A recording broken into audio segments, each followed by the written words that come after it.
that you can. But then the other part, there's also a skeptic because you're intelligent, so you don't want to make that decision. Yeah, I'm like, that's a brain tumor. You know you're not smart enough to make that decision. That's not energy. That's a brain tumor. But no, but I wish that I could positively know that is a real thing. I wish that I could know I'm seeing a ghost, because then I would know the fact that there's something else. The fact that you can't decide, I think, makes you intelligent. I really respect people who feel like maybe there is, maybe there isn't. I hate it. I want to know that there is. I wish I was naive. I want to just believe in golden gates at heaven and a list and God and his 12 disciples, and I just want to be there, and I want him to be like holy and good and let me in, and I want to see my grandparents and like my family and them waiting for me, and I want to believe that. I wish I could, more than anything in the world. I wish I just went through life I can't believe thinking that's what it was. I can't believe that, but I equally can't believe that there's that's not true. I can't equally believe that there's nothing as opposed to that. But I take a lot of issue, actually. I take equal issue with people who believe that wholeheartedly and will tell you, no, that's for sure. And people who are like, no, atheism for sure. No, because fuck off both sides. Either of you guys, to have the fucking ego, to have the fucking ego that you really think that you're smart enough to know, go fuck yourself. Literally go fuck yourself. If you believe, I'm sorry. If you believe strongly one way, nobody knows. But if you've had signs that God is real, I want you to tweet them to me and Alex. For sure. If you've had signs of seeing ghosts, if you've had signs of believing in whatever God it is, God, Allah, fucking Jeshua, whatever their names are. There's 1,000. And I wouldn't discount that you might have. I'd be really interested in hearing what your story is, because I think that there's a lot, like there's so many just possibilities. And I also like to believe about myself, which might seem crazy. I swear, whenever I think about death, I'm like, I'm ready. No. I swear to God. I don't know. That's so crazy to me. I don't know how I would be, though, if I were, like, in a scenario where I'm like, okay, well, I've got about 24 hours now and I'm going to die. Like, I don't know if I would still be like, I'm fucking ready. But, like, it doesn't bother me when I go to sleep at night like it did when I was a kid. It bothers me. When I go to sleep, I'm like, well, one day it's going to happen. I might be young. I might be old. Like, I'll try to enjoy it tomorrow. You know what's crazy? Being in love has made it worse for me. How? Because now I have to worry about like more people. Like now I'm so in love. I'm like, I never don't want to do this. Like I'll be laying with Lewis at night. I'm like, I don't want us to ever die. Oh, isn't that so sad? That makes really me want to cry. You look like you're gonna cry. Yeah. That is so sweet. Aw, because it's like, it's so scary. That is really scary. I feel that way about my parents sometimes. Like, if I'm ever feeling super dark and I'm like, I might fucking do myself in tonight. You're like, think of your sweet parents. I think of my parents and I'm like, yo, if I fucking did that shit, like my mom's life would be absolutely over, and I could not do that to my mom. She's the best person ever. So I'm in it now because she fucking brought me here. Thanks a lot, Mom. I love you. Yeah. It's so crazy. It's scary. I had a friend that died a couple years ago, and it was really fucked up because he was the only child. Oof. And he was like 20. That's my situation, yeah. 3 or 24. He was 23 or 24. I mean, he was a chef. He went to his parents' house 2 or 3 times a week and personally cooked them dinner. They did the holidays together. It was like a very tight-knit. In a certain way. And it was their baby. Like, it was so bad that, like, they didn't show up to, like, the crash scene. They didn't want details. They didn't want to know what happened. I get that. They deleted their Facebooks. I felt bad because I was like checking up on his mom on Facebook and stuff, and no, it's just nothing. Damn. I think they moved, they changed their number. Like that was their life. Like he was their child. That's it. That's crazy. That's crazy. That's fucking crazy. It's so sad. I mean, even in any scenario. But I wrote some really good jokes about it.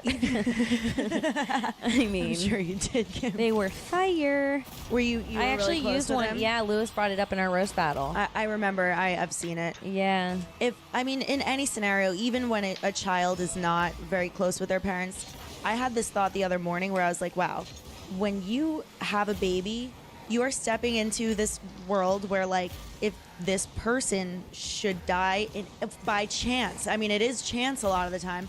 If this person should die before you, your life is over. Like, you will not get past it. It would take, I mean, I can't imagine the type of person it would take to get past it. It's crazy. Yeah. And then that's how you make your life go slow. When it happens to somebody. And you're living, and then you know how people say life goes fast, but then something happens like that. I'm sure their life right now, dragging. You don't want your life to go slow, Kim. Oh, you're right. You want your life to go fast. This is a good lesson. This conversation was a good lesson. This is a really interesting conversation, yeah. And I think I mean, this is sad stories going on, but like, I already cried once in this podcast. I think I got used to death when I was a kid because I have I was very close with my grandparents, and they both had 5 siblings each. So both of them actually ended up. My grandma's still in the running. One of my grandmas is still around. And my grandfather ended up being the last of his 5 siblings to survive, and a bunch of my grandmother's siblings have passed away and stuff. So I, as a young kid growing up, would see these family members who I sort of knew, just old people who I sort of knew who died, and it was kind of a good way to learn about death. Totally, that's normal. I mean, that's how it should be. Yeah, it was a good way, not being my direct grandparents the first time. People who I saw at family parties and understanding what it meant that they weren't going to be there anymore and stuff like that. But when I was 15, I went to private school my whole life. So the elementary school that I went to was really tight knit, small school. And I moved on to high school. And when I was 15, a girl who had gone to my elementary school, she was a few years older than me, and went to a different neighboring Catholic high school in the area. She was this soccer star for their school and whatever. She actually went to the same school that Luke Trevice went to. Okay. She was their female soccer star, and for the end of the year, senior year, their team got invited to travel to Florida and do a travel competition down there. And her parents, according to what I've heard, didn't really want her to go. They were sort of protective. She was the oldest of 3 kids. She had a younger brother and sister. But she begged them and pleaded with them, and they were all right, you could go to Florida for this soccer tournament.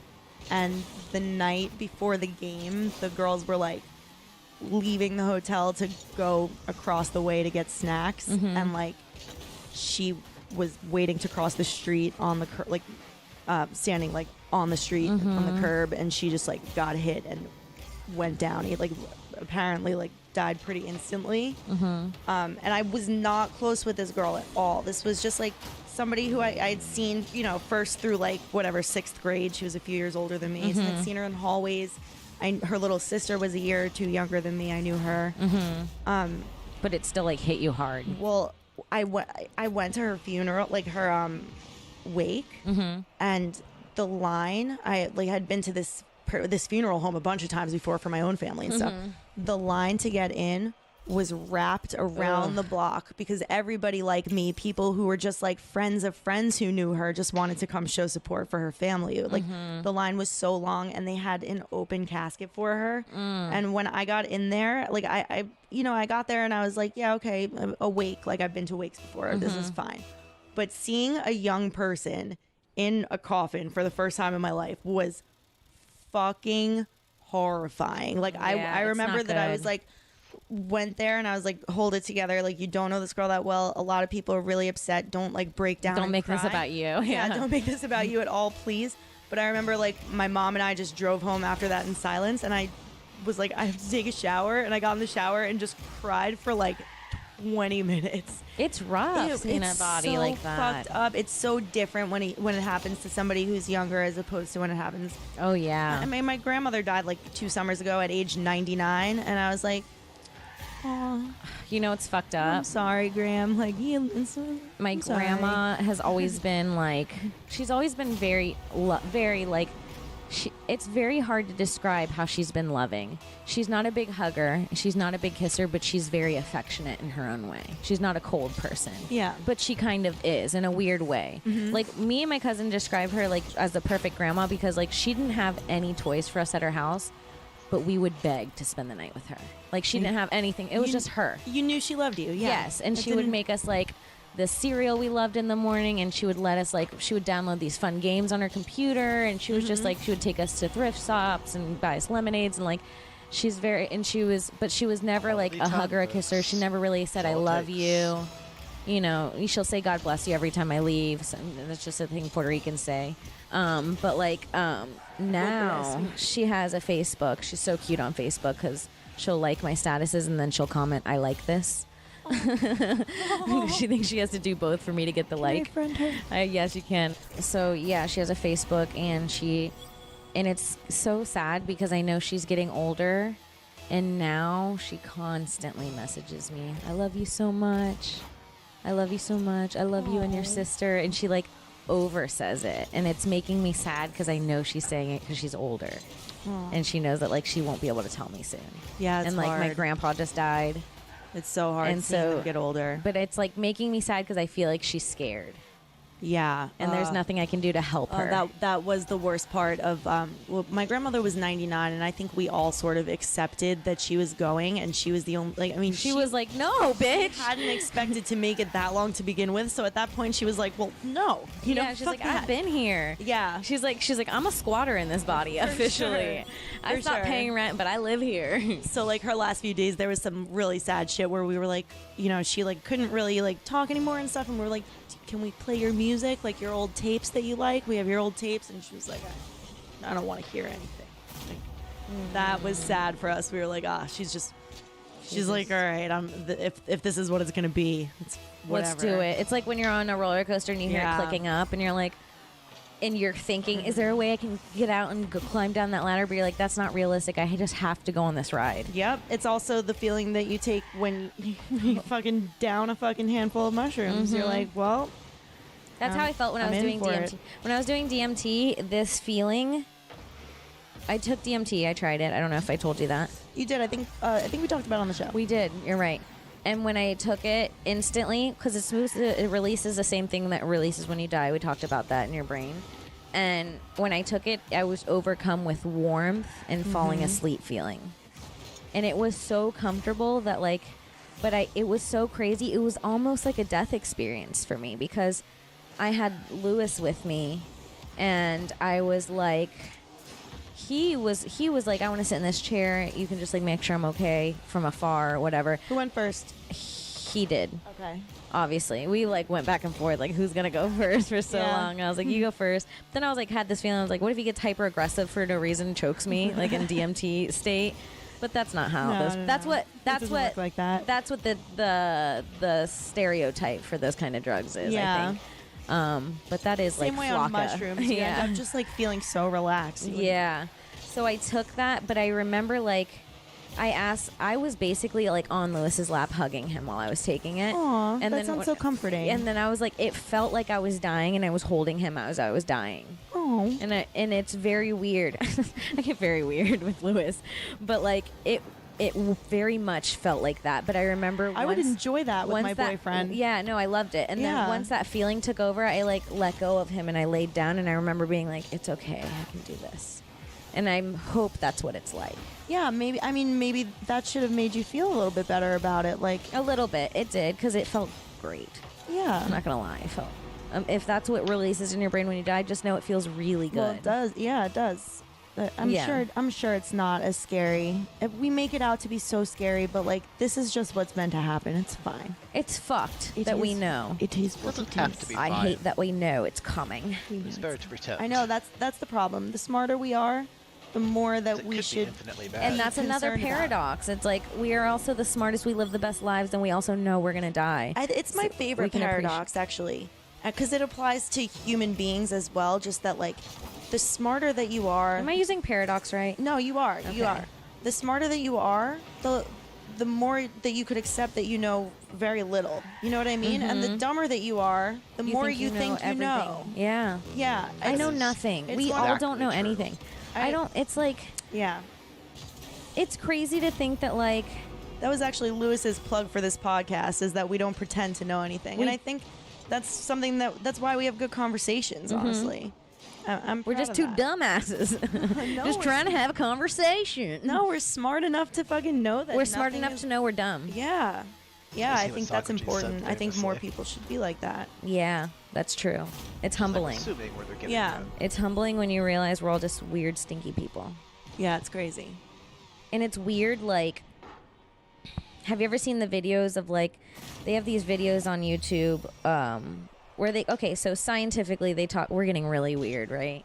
Is this too deep? I don't think and so. Not funny enough? Honestly, I feel like we did get so serious before. I mean, we talked about death, so that's always going to be serious, but I feel like it was also a good conversation. We should keep going. If I listened to this podcast, I would be like agreeing with the fact that life goes fast, and then agreeing that like life is fun and we should appreciate it, and like that's why life goes fast. So that's like a good. I had a producer's thought before of being like, "Is this too serious?" But I feel like it's more than listenable. Keep going. Yeah, I think it's really good. Let's be confident. What was I saying? You were talking. Not so good. I don't know. I think you were about to take it in a different direction, but we were talking about. I was okay. Oh yeah. Well, okay. So, oh my God. One time I went to this funeral. I'm sorry. I'm going to go back to this. I went to a child Don't forget funeral. what you were going to say after that. Yeah, I went to a child funeral. Okay, the thing I was going to say was about energy and vibrating sand. Okay. When I lived in my hometown, I worked at this like Irish bar, pub, restaurant. Actually, they're like chains. Beef O'Brady's. You know Beef O'Brady's? No, bro. I'm a New Yorker. Beef O'Brady's is the best. It's Beef it's a Irish sports bar. We got a bunch of TVs, Beef O'Brady's, cheap processed burgers and wings, and like like American gross, like beer off the tap, like cold mugs. Sounds nice. So I worked at a Beef O'Brady's, and we had like regulars, and we would have people that would come in like literally every week for sports. Every night we had, and there was a family that came in whose 5-year-old daughter got a tumor. And like they would do fundraisers for like a year. That we were doing fundraisers and car washes and raising money for them. Wow. And like you would see this poor little girl. She would look like the sweetest little angel, little blonde haired, blue eyed. She looked like John Benet Ramsey, like some cute shit. And then like she came in like a year later, and she was like 100 pounds heavier, like completely blown up from steroids. Looked like a different child. Like it was like very sad. And then she had passed away. She died like when she was 6, I think. Fuck. So we all got invited to her funeral, and we all went. Everybody wore pink. It was really beautiful. You know what I mean? They had like a funeral. We all went. Funeral's happening tonight. You're all invited. They put balloons on the mailbox of the church. Beef O'Brady's, you're all invited. We're having an open bar. They had a bounce house. Oh my God. No invitations, you guys. There was a clown there. Very weird. Out of the kindness of your heart, you went. Go on. We did a roast of her body. Her dad was in the dais. No, but this is fucking crazy. This is the saddest fucking thing ever. Holy shit. This little girl, she had a vibrant personality and made art. No. This is fucking crazy. This little girl, and I think that either she helped set this up before she died, had pre-recorded something for her funeral. Ooh, that's creepy. Did the family know about it? I don't think so. And it played during the funeral, and it was her voice, and she was like, "Hi, Mommy. Hi, Daddy. This is blank. I miss you so much. I love you. Don't cry for me." Like she knew it was. She knew what was going down. Yes. Maybe and someone helped her. I'll bet an adult spoke to her and said, "Listen." And then she also left a private diary that she wrote in her hospital bed. And the last thing she wrote in her diary every day, and her last entry was like, "I feel God coming. It's not going to be much longer," or something like that. And she was like 6. Yo, much respect to the adult in her life. I have cousins who are around that age and stuff like that. Much fucking respect to the adult in her life who approached her and said, "Listen, I really hate to say this, but you're dying, kid. This is what's happening, and I want to give you a chance to do this because you deserve this." Yeah. That takes that is almost going to make me cry right now. I think that she had gone on a radio show and done an interview, and I think the radio host was kind of like, they were doing a bunch of questions. She's like, and she was very open about talking about her sickness. That's fucking cool. He was like, "Is there anything you'd like to say?" And they probably recorded the clip. I think it was something like cool that. Of them, man. I mean, this is so sad, but to have anything like that must mean so much to the family. Like it's such a little thing, but and that family, they kept coming into Beef O'Brady's years after that had happened, and the wife had gotten pregnant as soon as the girl died, and she had a little girl. And I remember one time I was serving them. I was like a 16-year-old food runner then. and I was serving them. I remember she was talking about, and she said let's say the little girl's name was Sam that died. It's not. And she was like, "Oh yeah, the baby crawled by Sam's room and she waves every time." Oh, isn't that weird? I mean, if that was my house and my kids, I'd feel oddly comforted by Me too. it. In another situation, And I just had weird, overheard that, and I didn't say anything. But I was also, in that scenario, you know that if Sam is a ghost who accepted her death before she died. So she's not a ghost with a vengeance. no, she's chill and calm and like chill. nice. So she's at home still. You have that assurance. She just wants to be with her family for a little while longer. I'd get that. That's so sad. I hope the ghost world is real. I hope we go somewhere again. Fuck, I do. I don't know though. I remember when I was little, I used to like get really depressed, and I would think like, oh, when you die, it's just black forever. I would think that when I was like 10. And I would say like over and over, I was like, and forever and forever and forever and forever, and it's just black. You're in a black box. I don't know if I told you on air or Hopefully. I guess or I'll give you that Who back. believes that? Off. That's so awful. I remember like I thought fucking Catholicism was such bullshit that I convinced my family that on Christmas we should have a birthday cake for Jesus just so that I could have birthday cake. Oh, I hilarious. was like, yeah. Did that work? Yeah. Oh, yeah, my that's a mom good one. my mom thought it was the sweetest thing ever, but meanwhile in You were church I just was being like manipulative. yeah, I was like, guys, you guys are dumb. You guys are dumb. This is not reasonable. I got into like, I was trying to be a church girl for a little bit when I was like, probably like, I dabbled in church like 6th, 7th, 8th grade, where I would be like, I'm going to go to church. Like every like 6 months, it'd be like, let's start going to church with my friends. She'd be like, that's good. We should get closer to God. I was never about it. And then we would be like, nah, let's go to a party. And then we'd be bad again. It was like that. That's how like I was. For a while I didn't believe in God at all. The trend, that cycle. Now I think that was I've what I said before, I think it's just as stupid as believing wholeheartedly. Yeah. So yeah, now I'm just like I hope something's there, and I feel like energy is important, and also you were gonna Oh yeah. So have you ever seen the videos of how energy? Yeah. I know exactly what you're talking about. Energy vibrates on sand. Yeah. They put it on one of those square Black paper things. Yeah. And if you guys go to YouTube and you put in sand vibration patterns, it's really crazy because they put a black square paper on top of something that has vibrational frequencies that they can turn up and down. Basically like a piece of paper on like a shaking pad or whatever. Yeah. I mean, yeah, it's just a plane that vibrates at different frequencies that you could input, I guess. If your coffee table could vibrate at different frequencies and it was black and you put perfectly sand on flat, top of yeah. it, on top of it, that's what it looks like. And it's really crazy because the vibrations, and it makes sense if you think about it. If they're the same vibrations, that they would go the same way and it would become a pattern. Yeah. But the vibrations are always symmetrical. And if you turn up the frequency, the geometric sequences get more confusing. It's one of the most insane things you've ever seen. They're like square. I almost mandala cried when I watched this. sequences. Yeah, it was like mind blowing to me. I'm just gonna turn the sound off. I feel like we don't need it. No, we don't need the sound, and we should probably just fast forward. Yeah, a little bit. This is crazy. What is this? It looks like it's salt. It's white salt on a black top.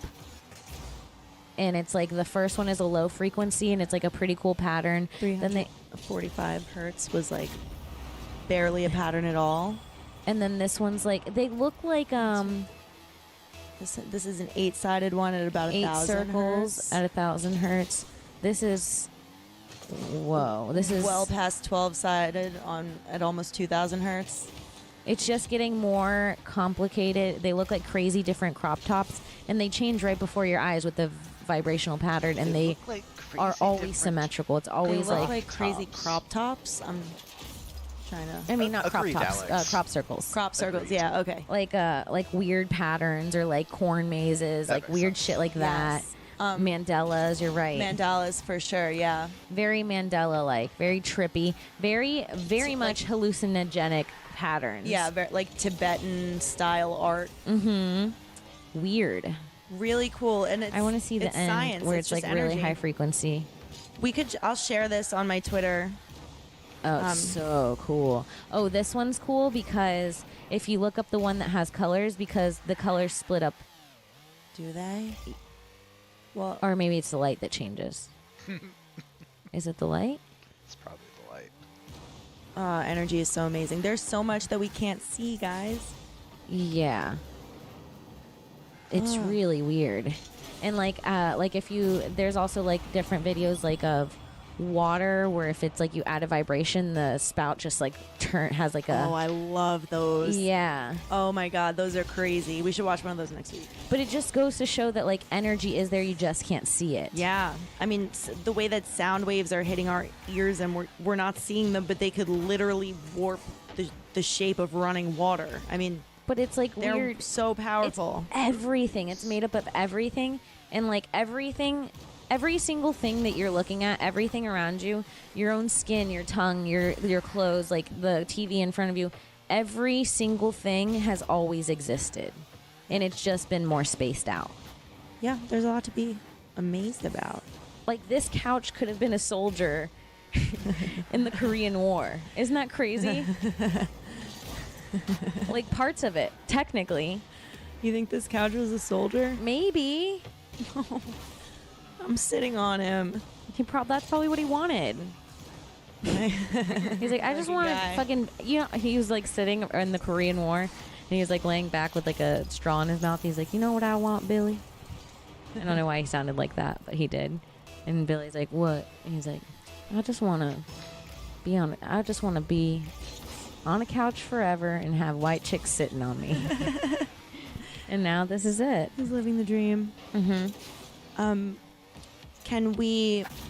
Do you want to wrap up with our new segment? Yeah. We got deep in this podcast. We are sorry. No, I mean, let's not apologize. You're right. We're not sorry. Fuck off. No, enjoy. I mean, enjoy, everybody. Okay, don't fuck off. We're not guys. sorry, but also listen. Yeah. That's the kind of vibes I want to give out in everyday life. I'm right. Not sorry, but listen. It's a good T-shirt. It's a great T-shirt. I'm not sorry, but listen. We should like have an intro for our segment. Would you rather? It's not gonna be that. It's not gonna be that one. Cut that out. The overconfident attempt to start singing, and the realization that you shouldn't have done that. Would you I've heard it rather? That was good. No. Yeah, no, I'm in. It's pretty lame too. I'm fucking easy, Kim. You got me. No, it's not good enough. Give me another one. Give me 2 seconds. Give me 2 seconds. I guess we're not. I got this. We're not jingle makers, huh? It's not really the talent I've practiced before. Oh, would you rather? Whoa.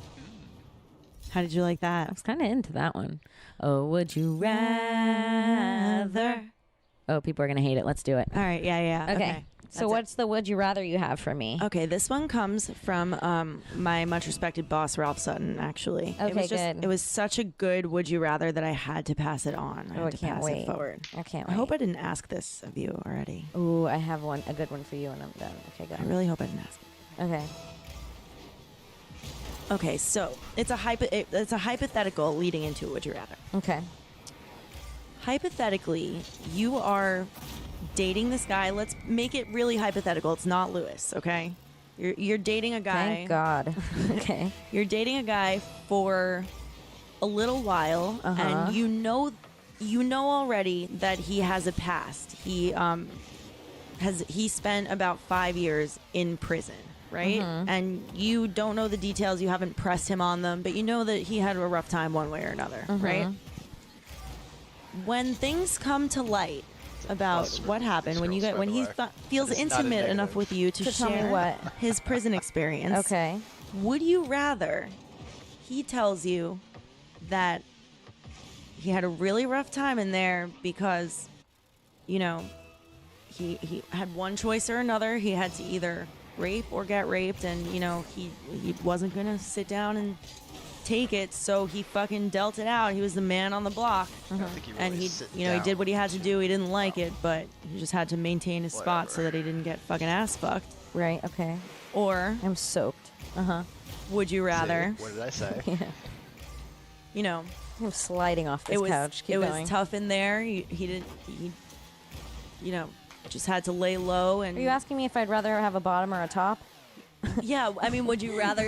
But he spent 5 years in prison. You're sort of so in love with that's this gotta guy. be You've been top, dating him right? for like a year. I 100% want the top. Is this even a question? I thought it Female was a really good psychology 101. question because I What? thought some girls might struggle with it, but my immediate answer to Ralph was I would Zero girls way would rather be struggle with the with that. rapist, 100%. right? Yes. I'm not bitches that have been butthole raped multiple times. Girls, can you I feel like we should ask for like people Let's ask to the ladies. answer our tweets as well, like to tweet their answers for our would you rathers as well as Please. propose new would you rathers for each week's segment. Oh, I like that. Yeah, please tell us what you would rather do, you guys. This is ladies. mostly for the ladies. Yeah, it doesn't. This does not apply. Not really to dudes. because either Unless way they'll you're be a like, gay I dude. love it. If you're a gay dude, I do want to hear your response. Actually, Yes. your lover is in this same scenario with your lover. Yeah, that's a good one. Yeah, ladies, answer that question. I have a good one for you. I mean, I'll take the rapist any day. That's my answer. Any day. Me too. I just want and if he's like, I didn't like it, then he's not really a rapist. He just had to do, I believe in survival, bitch. Sorry. I mean, I think it's Sorry. a clear ass answer for sure, but like I could see. Other people choosing the other one I think because it's less I think aggressive. it's a great would you rather. I was very impressed with Ralph when he asked me. Did you have to think about it? I didn't even have to think Not about even it. for a fucking second. Yeah, me neither. It's like a stern rapist. Especially, guys, please tweet us if you would have to think about it for a minute. Yeah. I have a really good one that I asked my friends over drunken mimosas. This is a dark one. Okay, I'm And excited. I'm really excited to find out. This is a really hard I'm gonna question. give you my gut fucking answer. Okay, so Alex, Yeah, Kim. me and you, Yeah. best friends. You're one of my best friends in New York. You're One one of of my my- best friends. Walking down the street, Yeah. and there is a little boy. Okay. He's 7 years old. Okay. Suddenly, a man comes out. Mm-hmm. He grabs me and the little boy, and he has a gun. A strange little boy who's only 7, innocent life, or me, who's had a good life. And he says, one of these people have to die right now. The real answer is going to be save your friends. I mean, gut Right now. answer. But she has to Right save now, the kid gut The answer. little boy. for Yeah, I know. Really? My friend asked me that. She was like, "What would you do?" And I was like, "I'd look there'd at be that more little Indian boy and I'd be hauling like, there. close I'm your sorry, eyes, close yeah. your eyes, baby." I'm really Oh, no, sorry. I'd okay. pretend I I was was right. gonna choose her. I'd be I like, "You don't want to see misinterpreted what this," they and I'd said. just point at him as soon as his eyes are closed. Right? Yeah. Because it's like it's You a don't know that really kid. fucked up moral dilemma. To I have think a I friend would- that you personally. So That's a really good one because it sucks, but I would definitely. I think that I would Are there witnesses or they're not apologize witnesses? straight fucking to his face. Yeah. I know that would give him that moment of dread, but like, I'd be like, I wouldn't know how else to react. If it's literally a moment, I know that I know myself well enough to say that I would look at the little boy and be like, I'm really sorry. I would just tell him to close his So eyes. I wouldn't even want him to know it was So she coming. wants But to I do would it not. and I could also not. not not Would you choose. think choose. quickly Mom's about enough it to later know because you to tell him to close his eyes? Yeah, I'd just be like, close your eyes. No, I'd fucking fuck that up. I'd just be like, close. I mean, who knows what I would do in the moment? But like, I feel like I would definitely choose doesn't you. make That's the more Clever. humane thing to do. Because how fucked up would it be to look at me and be like, sorry? I mean, I was. As we were just walking together, like, I'm like, damn, I didn't even have the friend advantage. No, I couldn't do that. But also, one of the first three things that came into my mind was like, how would Lewis? I couldn't be like, you didn't choose Kim. You didn't choose Kim. You didn't choose Kim. You chose this little fuck face. My whole argument was that I know that I'm a good person, and what if this kid grew up to be a molester? If it's your baby James, you're going down. Oh yeah, no, And I know that you wouldn't even Interesting mind. So person. like, No, I couldn't. I mean, I'd same have with to me. go. I swear to God, I'd be like, Kim, it's fine. Yeah, if it's me or Baby James, it's Baby James. is Tell my living. parents what the scenario was. They'll understand. Yeah. I'd be like, I get it. If you were like you, I'd be Please like, I bring get it. James over to their house now and then let them play with him and shit. I was like, tell your father to never date again. Yeah, that's mine. So, guys, answer that question. Would you choose the child or your best friend? I saw a sketch one time, and it was really funny, and it was like a family in their living room with their two little boys, and two robbers came in, and they're like, right now, choose one of your kids. I'm going to kill one of them. Choose one of your kids. She's like, no. It's like, choose one of them or they both die. And she's like, him. And he goes, and he puts the gun away. He's like, do what you will with that. And then they just leave the house. That's great. And the little kid's like, you chose me? And then the sketch ends. That's fucked up. I love it. All right, on that note, I guess we could get out of here. My name's Kim Congdon. Alex Scarlato. Bye. Bye, guys.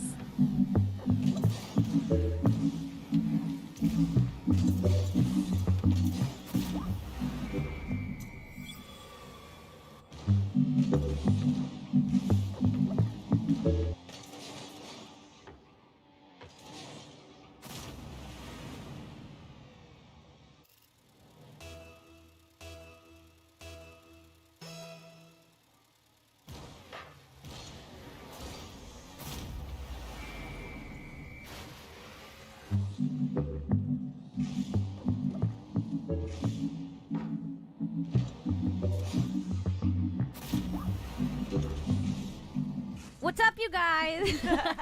Welcome to another episode of Broad Topics. I'm your host, Kim Congdon, here with my co-host, Alex Scarlato. What's up, guys? Yay! In the building, we got my bitch, Emily Smith. Hey, guys. Fuck yeah. Emily's popping in. She's hanging out. She's hanging out with us in the studio today. She's fucking doing some dope shit. She's from LA, and she's, you know, coming in to watch our show. She's a big Broad Topics fan. She won a raffle. And here she is, our biggest fan in the studio. Fuck today. yeah. Thank you for being here today, Emily. Oh, my God, guys. Thank you for having me. Oh, shit. So fun. What's up, Alex? Kimberly. How are you? I haven't seen I've you in been days and days. blasted. I'm good. I'm trying to think of anything crazy happened. That's not what you want. But Nothing crazy. Started a new job. That's pretty fucking sick. That's fun. Did I already talk about this last episode? No. I haven't. Yeah, I got a writing job, and that's cool. And I'm excited about that. And it's everything I ever dreamed of. Is it? Truly and really. Yeah, it really is. It's really fun. You're excited? It's my first job I've ever had, like real job, where it's like, oh, this is fun all fucking day. That's nice. Yay. I feel that way here until shit hits the fan, but usually I No, feel sometimes that there's way a nightmare here. here. I usually feel that way here, yeah. Sometimes I avoid this place like the fucking plague. I don't blame you, me love. Emily, you missed it last episode. Me and Lewis were in a fight, and he was doing a podcast in there, and I was doing one in here. And I keep looking at his dumb fucking face in the background doing a podcast with two chicks. And I just fucking lost it. And I was like, cut the show! Cut the show! And I went over, I was flicking them off in the mirror. Right? I think you mean flipping them off. Flicking them off. Flicking? Yeah, right? It's almost like the difference between farted and tooted. It's and flicking. You flipping. flick. I think you flip somebody off. No? You can flick them off. Can you? Yeah. I've never What's heard of being that. flicked? I don't know. Flip? Is it? Damn it! I feel like clitoral stimulation with flicking. The word is No, what you can makes flick me. someone off. You flick somebody off, like. Flicked me the bird. You flicked me the bird. flipped, but people do It's say definitely flick. flipped. No, I've been saying flick original since. We need to put Kinda a like poll flick up. your fingers. Is Is it Maybe it's flicked? like flick. Do you flick or flip someone off? Bobby Hutch, do you flick somebody off or do you flip them off? Can you hear us? Yeah, I hear you. I've heard both, but it's more like a flip you off. But you've heard both. I've heard flick you off, but I've never Because heard you that. flip a coin. I did. I you didn't. flip your finger. Right? I didn't mean to argue with you. I just never heard that before. And hold on. Really? I know what I know, and it is consistent and thorough. Kim's. There's never been a mistake I've made in my life once. Not once have I made a mistake, and have not once I've regretted something I've done. Everything I do it on purpose. It's written in the stars. If I could just have an ounce of what's going on in your mind, just imagine the confidence that rolls around in this bitch. I just. It's much worse in my head. I'm I am amazed. humble. You have no idea. I am. What I think I'm going to become is the fucking. Can I tell you the I attitude? can't say it out loud. Can I talk about the attitude that Kim had with What, the person who precedence? forgot her teriyaki sauce 15 minutes ago? I mean, holy shit. Don't care that they forgot my teriyaki. I care that they're lying and they're telling me there's teriyaki in it, and I'm staring at a dry rice bowl. That's crazy. And they're like, we put it in there. I go, okay.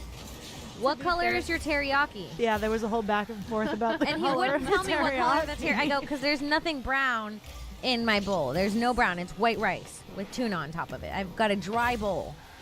No teriyaki. The point of getting food is for the fucking condiments. Right, and then he said that the teriyaki isn't brown. Yeah, he's like, the teriyaki isn't brown here. And I go, okay, cool. What color is your teriyaki? He's like, well, it's creamy. No. I go, what color is it? And he goes, it's light black. He said I light go, cool. black. Light black is brown. He said light black. You really put him in a corner. You really backed that dude into a corner, Kim. It makes me furious. But did they get you the teriyaki? They did, but by the time... But I'm eating a mango. I was going to say, she's mad all over again. I'm about to stroke out. They did, but by the time they brought me the teriyaki, I realized that they didn't add spicy tuna to my shit. It was my second protein. So they only gave me one protein out of the 2 proteins I paid for it. What was the other one? Then they came to the wrong address to drop the teriyaki, so I had to chase them down the street for teriyaki when I'm already done with my dry bowl with a missing protein. So yeah, I'm pissed. I get it. I just paid close to $20 for one meal that was incomplete. That's insane.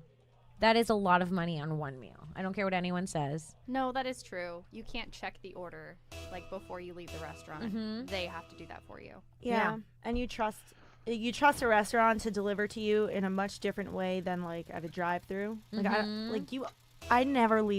I try never to leave the drive-through without having like kind of gone through my order twice. Sometimes. Fuck it. I'll sit there all day. in the drive-through for 35 damn minutes if that's how long it takes me to check my nuggets. I will sit there all goddamn day. I don't care who's behind me. They honk. They're like, bam. I'm like, I'm counting my nuggets. Lay off my case. Ooh, it's nice when you get the extra nugget. Oh, I was Bro. thinking the same thing. Yeah, you ever come through with that extra nugget or you order the fucking french fries, they threw a motherfucking onion ring in that bitch? Yes. Ooh. It's like, it's like hitting a lottery. It's like a Mickey D's lottery. It's a little success in life. It's really It's good. like something, a small victory. Small victory.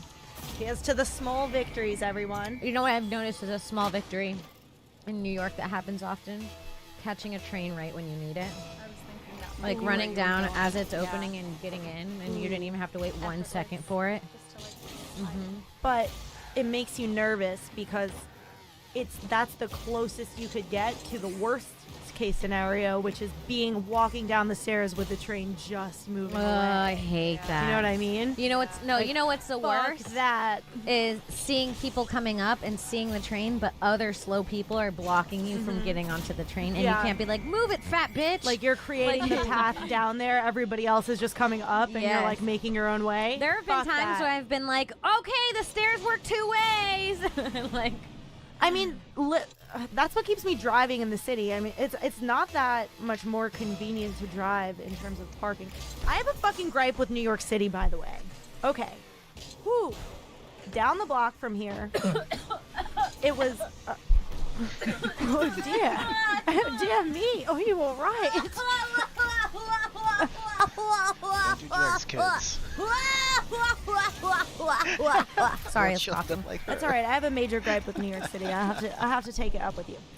Down the block from here, it was 1 hour metered parking. Fine. It was annoying, but fine. I had to go out, pay my meter on the hour. Okay. It cost $3.75 an hour. I was doing it. I was dealing with it, right?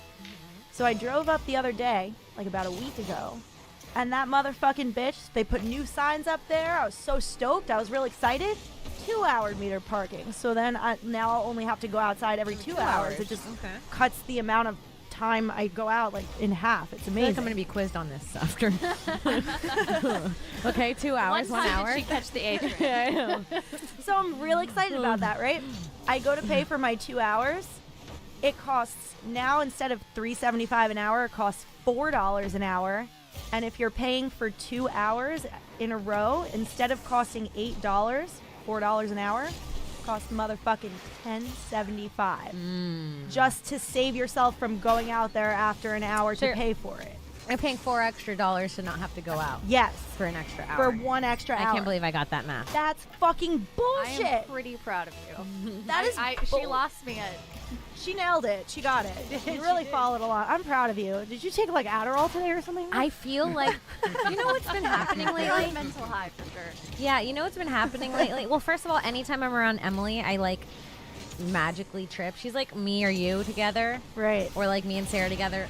There's like very few people in my life that is like every time I'm near them, I feel like I'm tripping a It's little. like mental stimulation. Yeah. You guys really release my serotonin. Well, thank you. You're welcome.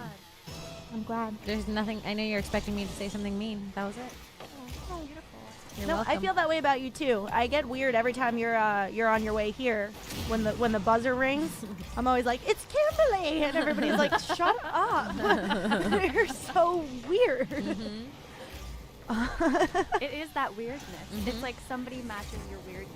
Yeah. And that's what's cool about a friend. You're like, you're a human I want to spend time with. Yeah. Totally. Autistic girls get in the room. That's our power move. Oh That's yes. I feel her. We're getting powerful. Anyways, so weird. Isn't that some you're with bullshit, someone though? That you can think New York someone City's to. fucked up. You're not That's getting fucked along. up. It's cost me a full extra hour's worth, almost, to park just to like not have to fucking run out in the freezing cold. Stand there with my fucking card that it doesn't want to read the card the first 3 times I try. It's fucking bullshit. Yeah, it's a lot. I'm really not a complainer. That's like the first thing I've ever complained about, I feel, on our show. I could be wrong. I hope someone puts together a bunch of clips of you complaining about different shit. Oh, that'd be so funny. It's probably not true, Anytime but I someone feel makes like, a I feel like I'm declaration not a about one complainer, of but their that fucking virtues, pisses me off. like, So what's I'm not new? a complainer. The opposite What's new is with true. me? Indeed. It's like no one ever. I don't know. Like, I've been argues working a lot. on behalf of I've been gravity. working. It's just so apparent. I've just been working my job, working so Things that are hard. actual virtues. Every that night we and talk day, about. I'm clocked in and out. I come home, my man, he's like, let's have sex. I'm like, I'm so tired, let's do it during the day. Then during the day, I'm like, I'm gonna miss the train. I gotta go to work. Are we ever gonna fuck? Are we ever gonna fuck again? That's a song about being in a relationship and finally getting a job and never seeing each other. Nailed it. Really good. Fucking nailed it. Oh shit. What, you guys? You've been in a singing mood today. I like I don't get freestyle people who singing. forfeit I don't like think that, Emily's really ever don't. heard my Nothing. impressions. It's I'm like not if I'm way Not down lie, last but minute or for the something. 26th episode, I will do the same Fine. impressions I do every I episode. think that's kind of what people expect, but. Looks like one You know, point, this couple show minutes is left. really What are we just doing? those impressions at this Whoever point. listens to the show just is listening to the same episode over and over again through a All different span of podcasts are. time. Do you agree, Alex? The friend simulator. I don't disagree with Many that. cases. Which one should I give her? I really liked. I don't know if you could revisit Goofy from last week, but I was pretty impressed with it. Maximilian. It's pretty good. Max. I'm goofy. They're mocking me. I can sickens see it, you guys. I can see them mocking me, and I still do it like a fucking zoo animal. I still do it like a zoo animal. I love it. That one's just so raw. All right, let me try one. I think I could do like a Daffy Duck. Oh, That's good. it was really good. It was really good. Yes, Emily just queefed into the mic to do that, but it was really quick how fast she took her pants off and just queefed on command. Actually, That's the real super challenge. impressive. Yeah. Yeah, no, that your Goofy impression is really fucking from the heart. Yeah. It's deep. Yeah, it is. Should I give her? Could you sing as Goofy? I wish I fucking we need a fucking Cause nobody else but you. It's just us two. We're stuck together. Have you ever heard I think That's a there's- real Goofy movie song. There's a video on YouTube that somebody made of Goofy singing. I think it's "My Immortal" by Evanescence. It's really Weird. really we were good. just talking about Evanescence earlier. Evanescence is the best. Oh my god! Wait, Kim tells me that should happens be with you talking all the about time. it. All the time. All the Great. time. Like it's happened all day already. Synchronicity, like, out the ass. Yeah, there's a great fucking That's audio so track weird that of we- Goofy being like, "How can you see? How can you see into my eyes like open doors? Breathe into me. I don't know what that be. I have become undone. Wake me up. Wake me up inside. Can't wake up inside. Call my name and save me from my dark. Bid my blood to run before I come undone. Save me from nothing I need. Yuck. There you go. No need to watch it, folks. That was it. That was really good. Yeah, that was really good. That was really, really good. On the spot. Kim, are you tired applaud after you. that?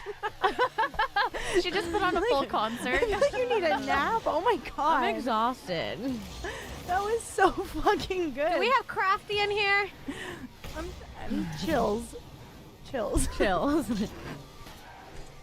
Have you ever heard my Britney Spears? No. We did this last week. I think I did it again. Oddly similar to Goofy. I think you're still doing Goofy, actually. I think I did it again. I made you believe. Oh, I'm stuck in Goofy. You are. Why? I was practicing. I think I did it again.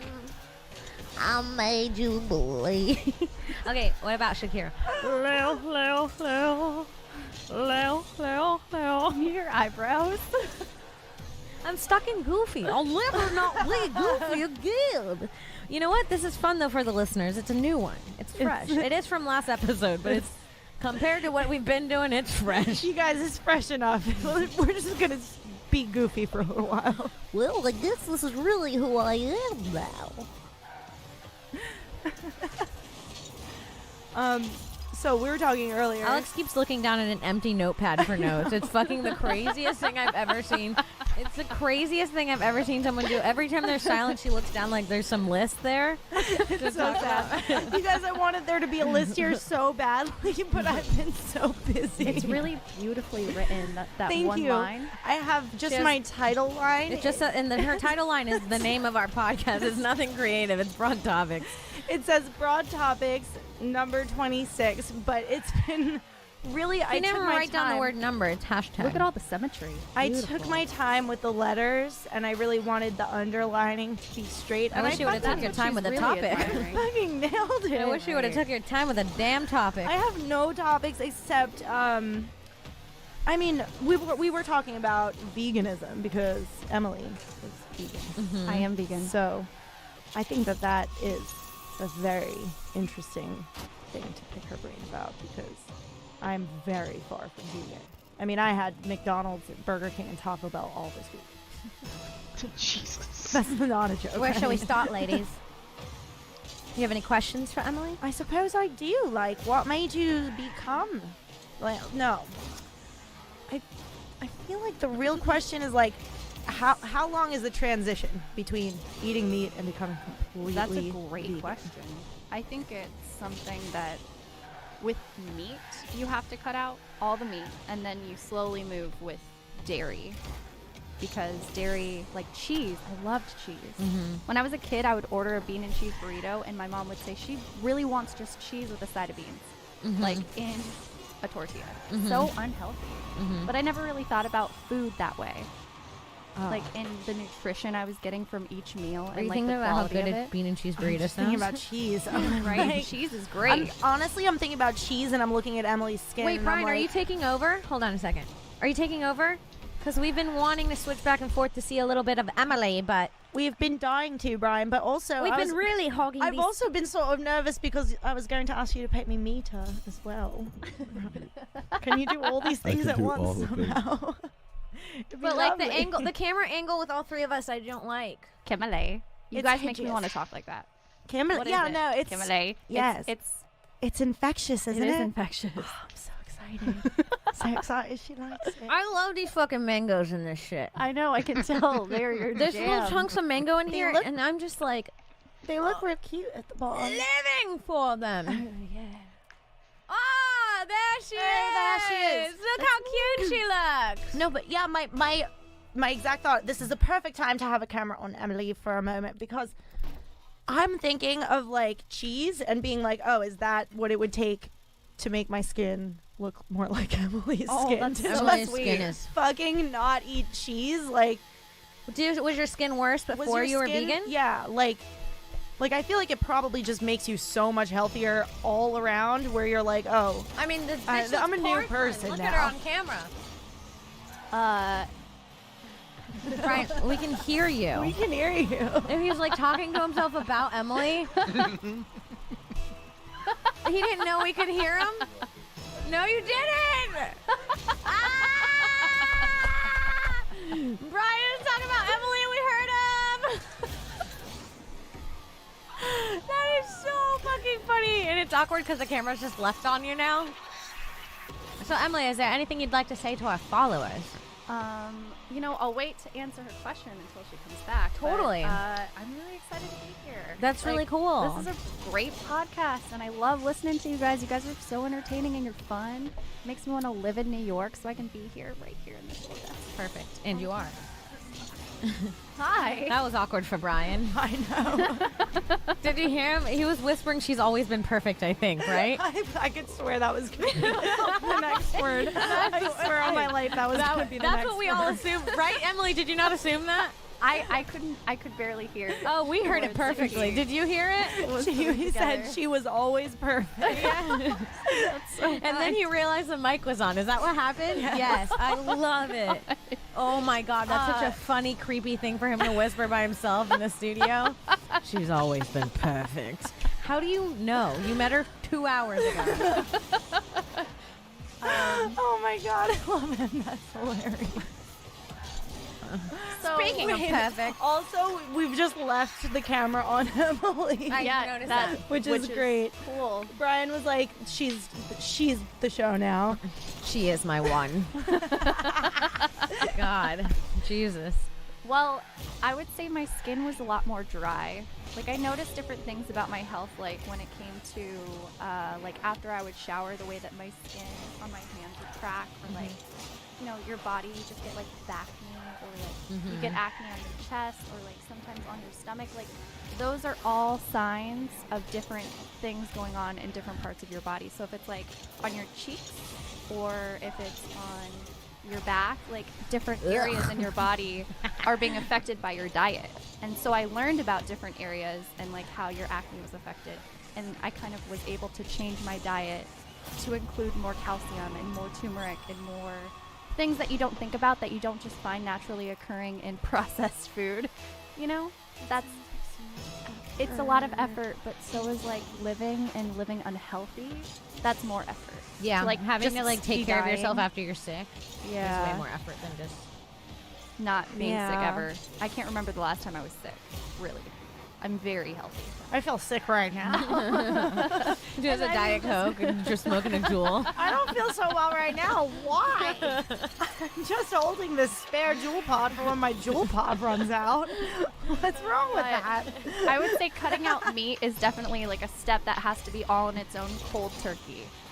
And then moving on to like dairy products and other things like that. Like ice cream and like supplements that you find in place of like dairy ice cream, you can do almond milk or coconut milk or things like that still taste great and very similar, but there are things that can't really be replaced that you kind of have to let go of.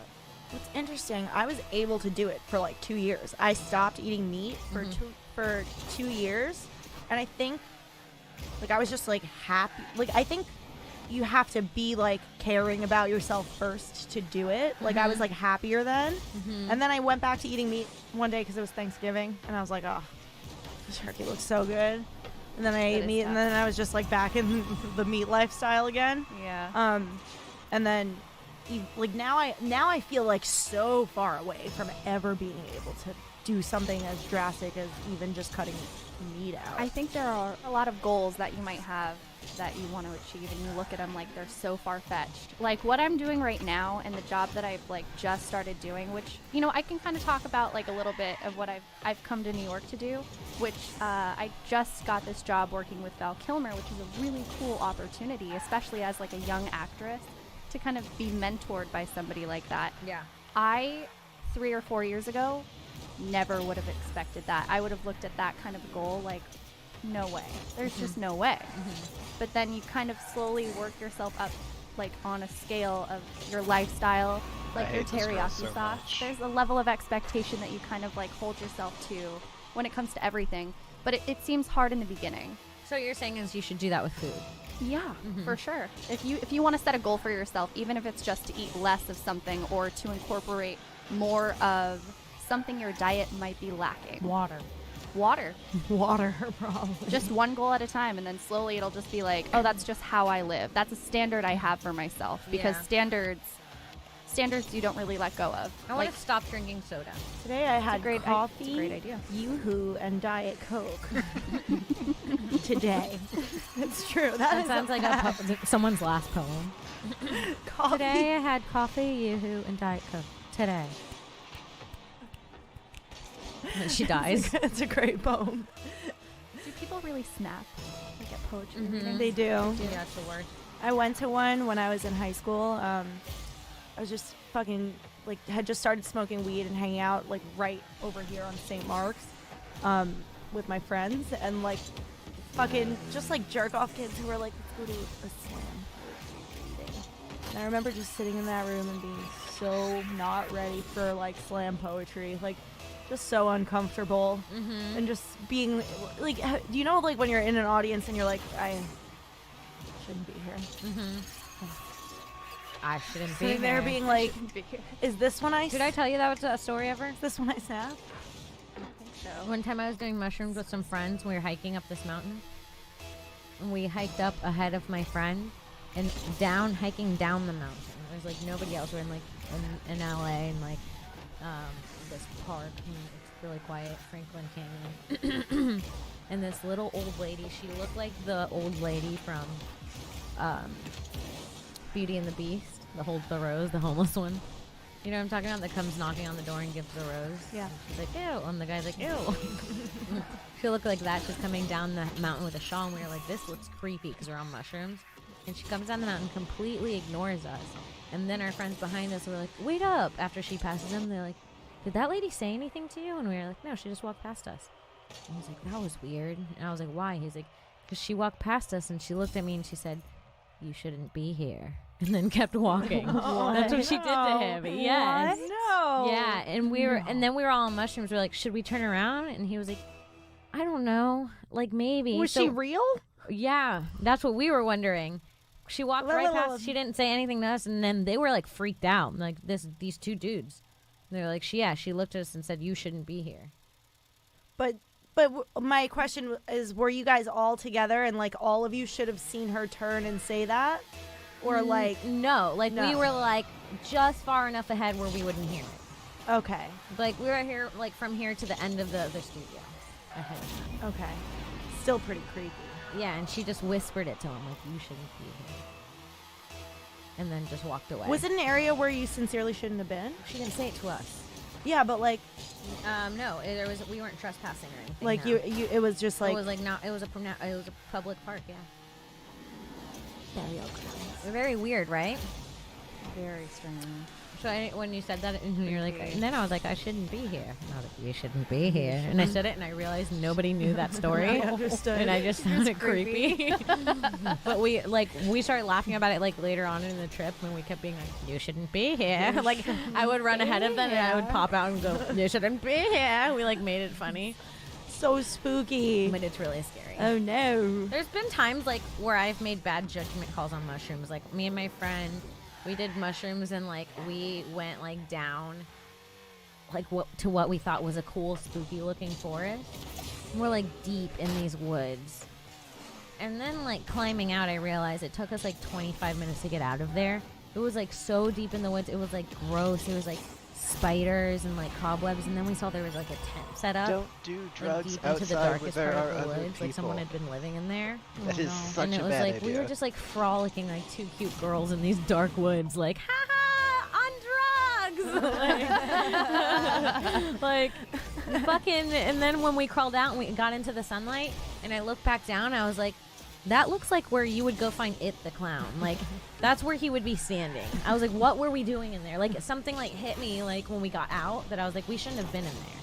Like that, yeah, like that was a bad spot. Yeah. I feel like you had that energy the day that we were in Central Park, where you were like, you might have had that experience on your mind that day where you I were told like, her that story today. yeah, where you were like, I don't think we should be tripping right now. And then the mushrooms were just like, well, that's fine because we're not going to work. We're just gonna take a pause. Yeah. Yeah. Which I swear to God, I know this sounds fucking retarded, guys, but I swear I believe that, like, mushrooms in particular kind of know when you're ready for them or not, and they will hit you not as hard if you're like, I don't know. I feel like we were in a weird scenario. A guy was following us that day, and we took a bunch of mushrooms that should have worked, and for no reason they didn't. Yeah, until we got home.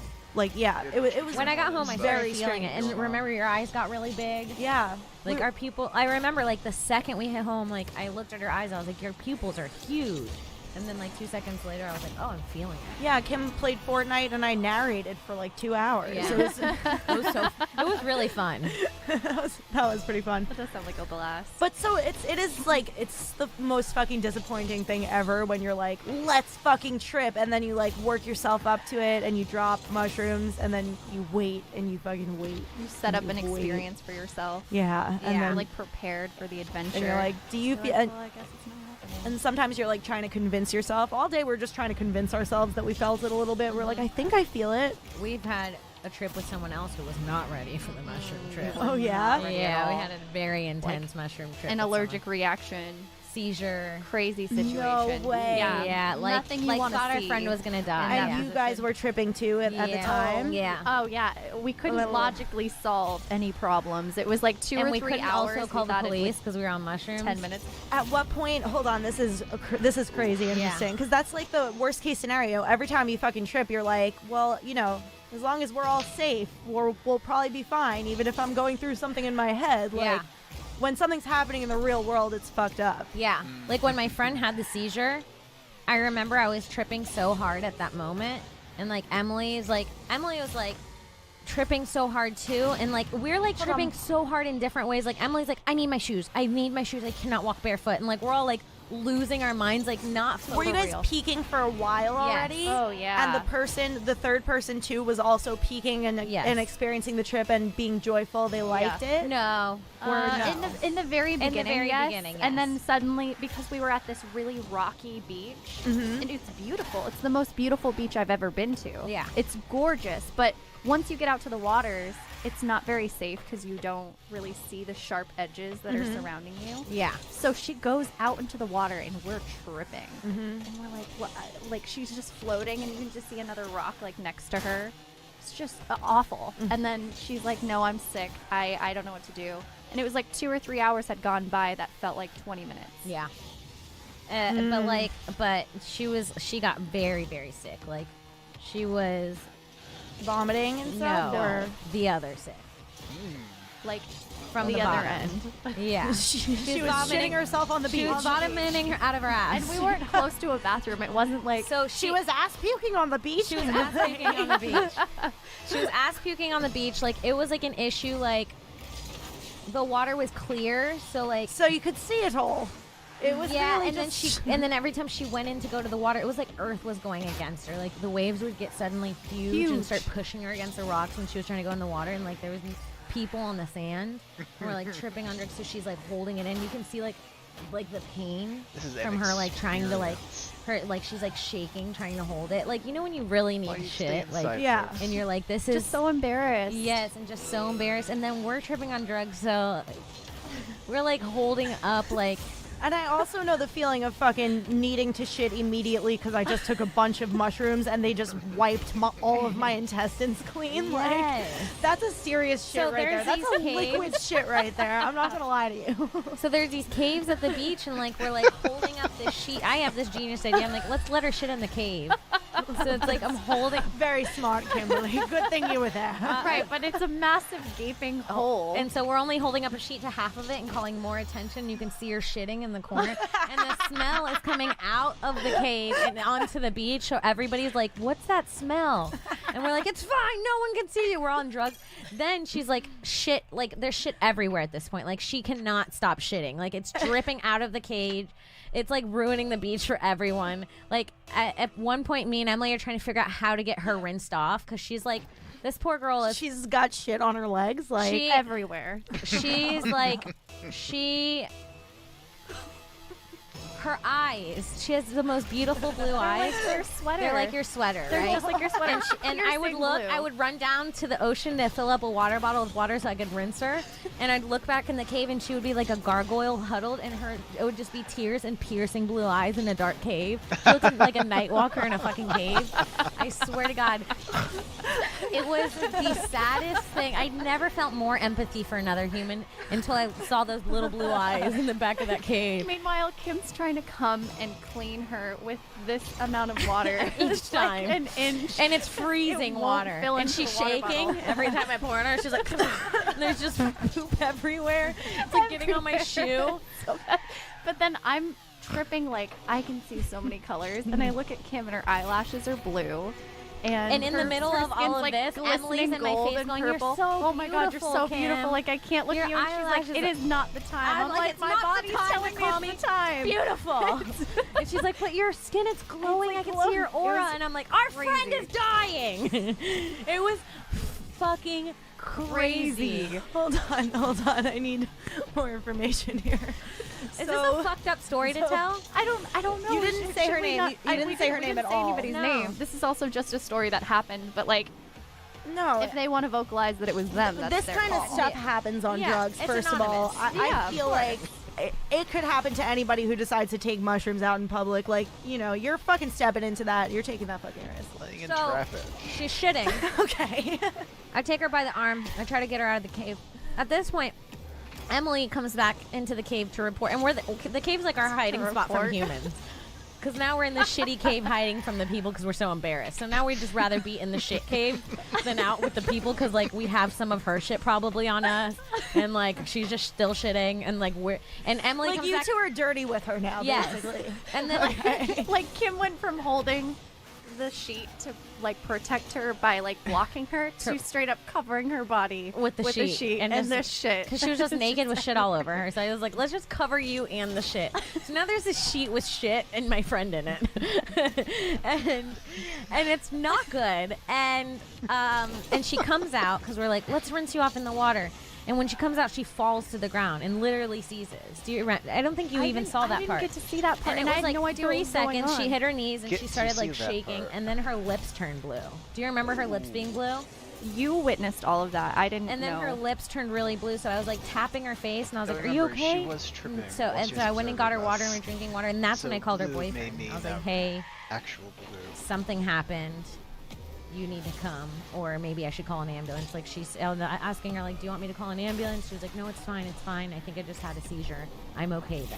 She was like, "Really?" Was she like prone to seizures? No, she's never had a No, seizure never before. had one before. But Ugh. the moment that happened, both of us went into survival mode. Like her and Emily was still like, "I need my flip flops. The universe is so beautiful." She was Right, like, because I had no idea that there was a seizure. Nobody's communicating. I'm like, what's Emily's going on? like She's like, our frolicking friend with a is sick. silk thing in the air, and she's like leaping I'm and like a doing butterfly. ballet. Yeah, and she's like, it was crazy, and it was like also the most beautiful trip. Oh, During this, it's like we're in the most beautiful place. I'm telling you, the ocean is clear, and a pod of dolphins swims right in front of us in the clear ocean, and they're like jumping and playing, and then a seal pops up in the ocean too, and it's like so beautiful, and we're like crying but also trying to save our friend. Your friend's just shaking. It was the weirdest mix of emotions. Like, it was fucked up. And then at one point, this is before all of this happened.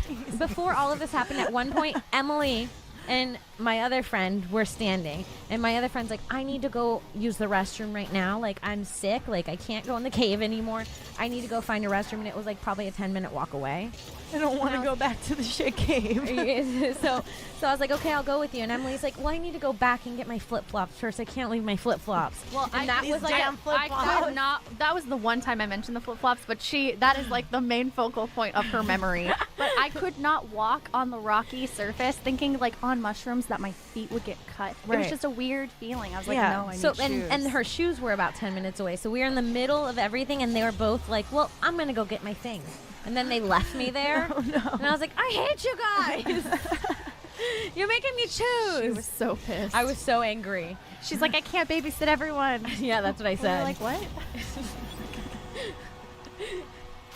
She like wants to be a part of each of like the crew. Like everybody needs to be together. She's like becoming a mom, and at this point she's like an angry mom. She's like trying to discipline me as we're tripping. Oh shit. no. Okay, so then we call her boyfriend, and then after we called her boyfriend, it was like after she seized and we called her boyfriend, she got into this mode where I was like, hey, are you okay? And her answers were always like, I'm okay. Let's just get me upstairs and get some water with me. But- And it was like oh. very like, I'm Okay. doing this. I'm alive. We're okay for now. I've been in that fucking position before where I'm like, okay, I'm on fucking heavy drugs and I need to make everybody else feel like I'm okay. But in order to do that, my only option is to really not talk a lot, breathe really deeply, focus Yes. on myself. And, so it's and like, I'd be like, okay, yeah. would you like to head up to the stairs to go meet your boyfriend up there? And she'd be like, let's start going. Can you grab my shoes? It was like just shit covered shoes. I was like, we're leaving everything in the cave. It was really bad. Oh no. It's so funny because we got to the beach talking about how we would never litter or leave anything on the beach, and we leave this shit sheet. Human We couldn't pull it out we couldn't pull it out of the cave. It was liquid human feces. No way.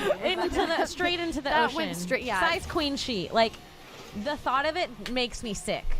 But there was nothing we could It's do. out there somewhere, guys.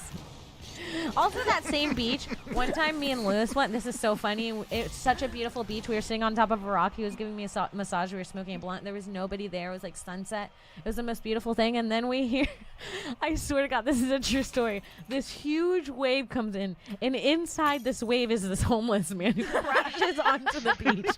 I swear to God, he came from the wave. He was not, because we were in a private section. Like, he came from the ocean, and he was like out of breath. Like, he came from out of the sea. He was like, oh, and like 30 cans of beer are falling out of his backpack and washing back in and coming back out. He crawls up. He had his backpack in the ocean. He's like, Yes. Yeah, it's like Passed away. unzipped. There's like paper. There's like mail coming out. He's like he just came out of the ocean, and he crawls up to the thing. And he's like, and I went, "Are you okay?" And he's like, "I'm fine." Like that. It was just like the most ugly thing to come out of a beautiful beach. And there was no explanation. He just laid there. Yeah, that beach is fucked up. That's pretty fucking weird. It's the most beautiful beach you've ever seen, though. That's crazy. It's pretty funny if you were wondering about, the people that may have been witnessing us, because we're at a beach. Oh, yeah. And it's a popular beach, and it's close to Thanksgiving. It's literally the day before Thanksgiving. And there's a few couples taking wedding photos on this gorgeous beach. Another couple just trying to have like a good date. And I look over and everyone's staring at us, and I crawl back into the cave. The poop cave. I'm like, guys, and then you can hear the families, like, we're echoing. The reverberation of this cave is just taking everything out. There's shit everywhere. and I can hear this boyfriend talking to his girlfriend. His girlfriend's like, they're just, can you do something about that? They're doing all this. And he's like, I don't know what you want me to do. They're on drugs. It was really bad. We were seizing so and just bad. shitting everywhere on this beautiful We beach. were shit. I wish, Brian, can you pull up a picture on there? Can you pull up a picture of Malibu Beach in, El Matador. El Matador Beach in Malibu? And look up some images of this beach we tainted. Oh, it's fucking It's gorgeous. It's the most beautiful beach you'll ever see. I also, that feeling when you're fucking out there in public on drugs and like you start the day off like, listen, nobody will really notice. We'll fucking keep it low key or whatever. That's how we started. We're Yeah. like, we'll be good girls. Never. Yeah, and then like you Never get to a goes down point where like there's that. just no turning back, and you're like everybody you look at just knows in your mind at least. You're like, every single person who's looking at me fucking knows now. Yeah, it was Best case fucked up. scenario, just It was really just fucked wreck up. the entire time. Do you find anything? Yeah. Yeah. When you see it, you're gonna see that this beach did not. I love the deserve- Can you idea. imagine her swimming out in those Like, rocky look, areas? The water was so. Yeah, click some other ones. That's These are all not beautiful. doing it justice either. No, they're not. Like that is Look at more those buns. justice. I was really That's just more like it. yeah, like, that is more like Hold it. on. Like Oh, the third one in. this one. Oh yeah, yes. That is so beautiful. That was Kim's landing. That Like was her this. rock. That shit, like it looks like you're in New Zealand or something. goddamn. It's gorgeous. And so I'm picturing a cave in this like mountainside. Can you Google El Matador Cave? Let's see if we can find the shit cave. El Matador Cave. Oh my god. If we can find the specific shit cave, what if we see us? What if someone took a picture for like Google months. reviews and we're all on drugs? Google Earth just has you guys running around and your friends seizing. Is there any of the caves? That is so fucked up. Oh, It that's looks what it just looked like that. It was that like was our view. That was our view, and we kept running in and out tripping of balls that. in that cave. Oh no. Yep. Oh shit. So awful. That is crazy. Wow, what a memory. Oh my god. And you got her boyfriend came and picked her up. Everything was okay. Yeah. I mean, so- once we got to the top of the mountain, Things started getting better. She everything stopped was shitting. fine. She Yeah. started enjoying the last little bit of her trip. Like, but at that point, like, It was we had over. all had so It was much. tainted already. Yeah, I'm the sure. emotional roller coaster we went on. Truly tripping and feeling every emotion was. and then we got so in her exhausting. boyfriend's car, and like, we all smelled like poop. Like, and remember how the shower we took at her house and we changed clothes and I felt so clean like after that Yeah. shower. Yeah. I'd never felt cleaner than You guys came home with your friend's shit all over you. Oh yeah, and not only that, but we're like, you know what? We want to smoke a joint. Let's just go walk through the streets in our bathing suits in LA. we made really bad decisions. We that made really day. bad decisions that day. Yeah, like we like when we were leaving the beach right before we were about to go up the stairs, I jumped in the How ocean many to rinse stories off, like and this Emily's end like, up "What in, are you like, doing? some We have to kind of private go." jail or something? And I was like, "I have shit on me," and then people looked at us again. Like it was just never It, peaceful. and we haven't been back since. That's true. We have to go fix it because we've had fun there. Yeah, fix that beach energy. Mm-hmm. Yeah. Very beach. Wow. That is a crazy fucking story. Yeah. Oh my god. I remember the moment she had a seizure on the ground. I remember thinking, what if there was something wrong with the mushrooms and we're all about to seize and then high tide's going to come and pull our bodies out? That is one of the scariest things. That's pretty funny. And we're just Did all- you can you express that imagine to not Emily? vocalize? Like, No. I kept it in. No. that's fucked up. It's fucked up, right? Yeah, for sure. Holy shit. I know. I had a friend who took mushrooms with like a guy who she was seeing at the time, and he fucking fell and hit his head on like he like fell and like hit his head real hard and had like a head wound that she and her other friend had to then like deal with over the course of the No. night. Like Jesus Christ. anything like that is so fucked up. Like Yeah. Because you don't know how to handle it properly to like get taken care of, and then they're like, "Well, what's going on here? Why are you guys acting so weird?" And They and check you their think you're blood. communicating well, but you're not. No. I'm like if Like me and Emily, in a panic mode, we can't communicate. if something like in fucking different happened, worlds. in theory, if something happened to your friend and she like died, you guys would be would probably be like in serious trouble in terms of like, oh, We were it was doing negligent. Like you were doing drugs, you were there with her, you Drugs saw her were having bad. a Who seizure, you gave saw her that the her lips drugs? turned blue, you didn't call 911. Like, God, whoa. no, I'm just saying it's like No, you're right. Negligent You're homicide. totally Crazy. right. But like, we She's almost not wrong. killed her. We really. Oh my God, I want to text her and tell her I love her. I'm so glad that you're alive. but no, it's not even like That's that. crazy. It's just like it's so like fucked up the idea because every time you trip, you're like, well, nothing like that's gonna happen. It's fine. Like we'll be. It's fine. I've done it before. It'll be fine. But like Yeah. any little thing becomes so fucking serious because it's against the law to do drugs that like immediately when things go wrong and you have to find like an authority figure of some kind, you're fucked. Like Yeah. that's like the scariest thing about it to There me. is should that, be like an anonymous 911. yeah, I can't have like that's why I think it's fucked up to have like laws against this like such harsh laws against this stuff because now like I choose to use it for my own Free for what- will. but yeah, I'm just making the decision for in my own life to use it, and now I'm losing the like privilege of having an authority figure who's able to come and help me if I'm in trouble. That's like that's fucked up. Yeah. That's why I tripped my home. She's not wrong. Tripped my little house. But then you think, like another vice, alcohol.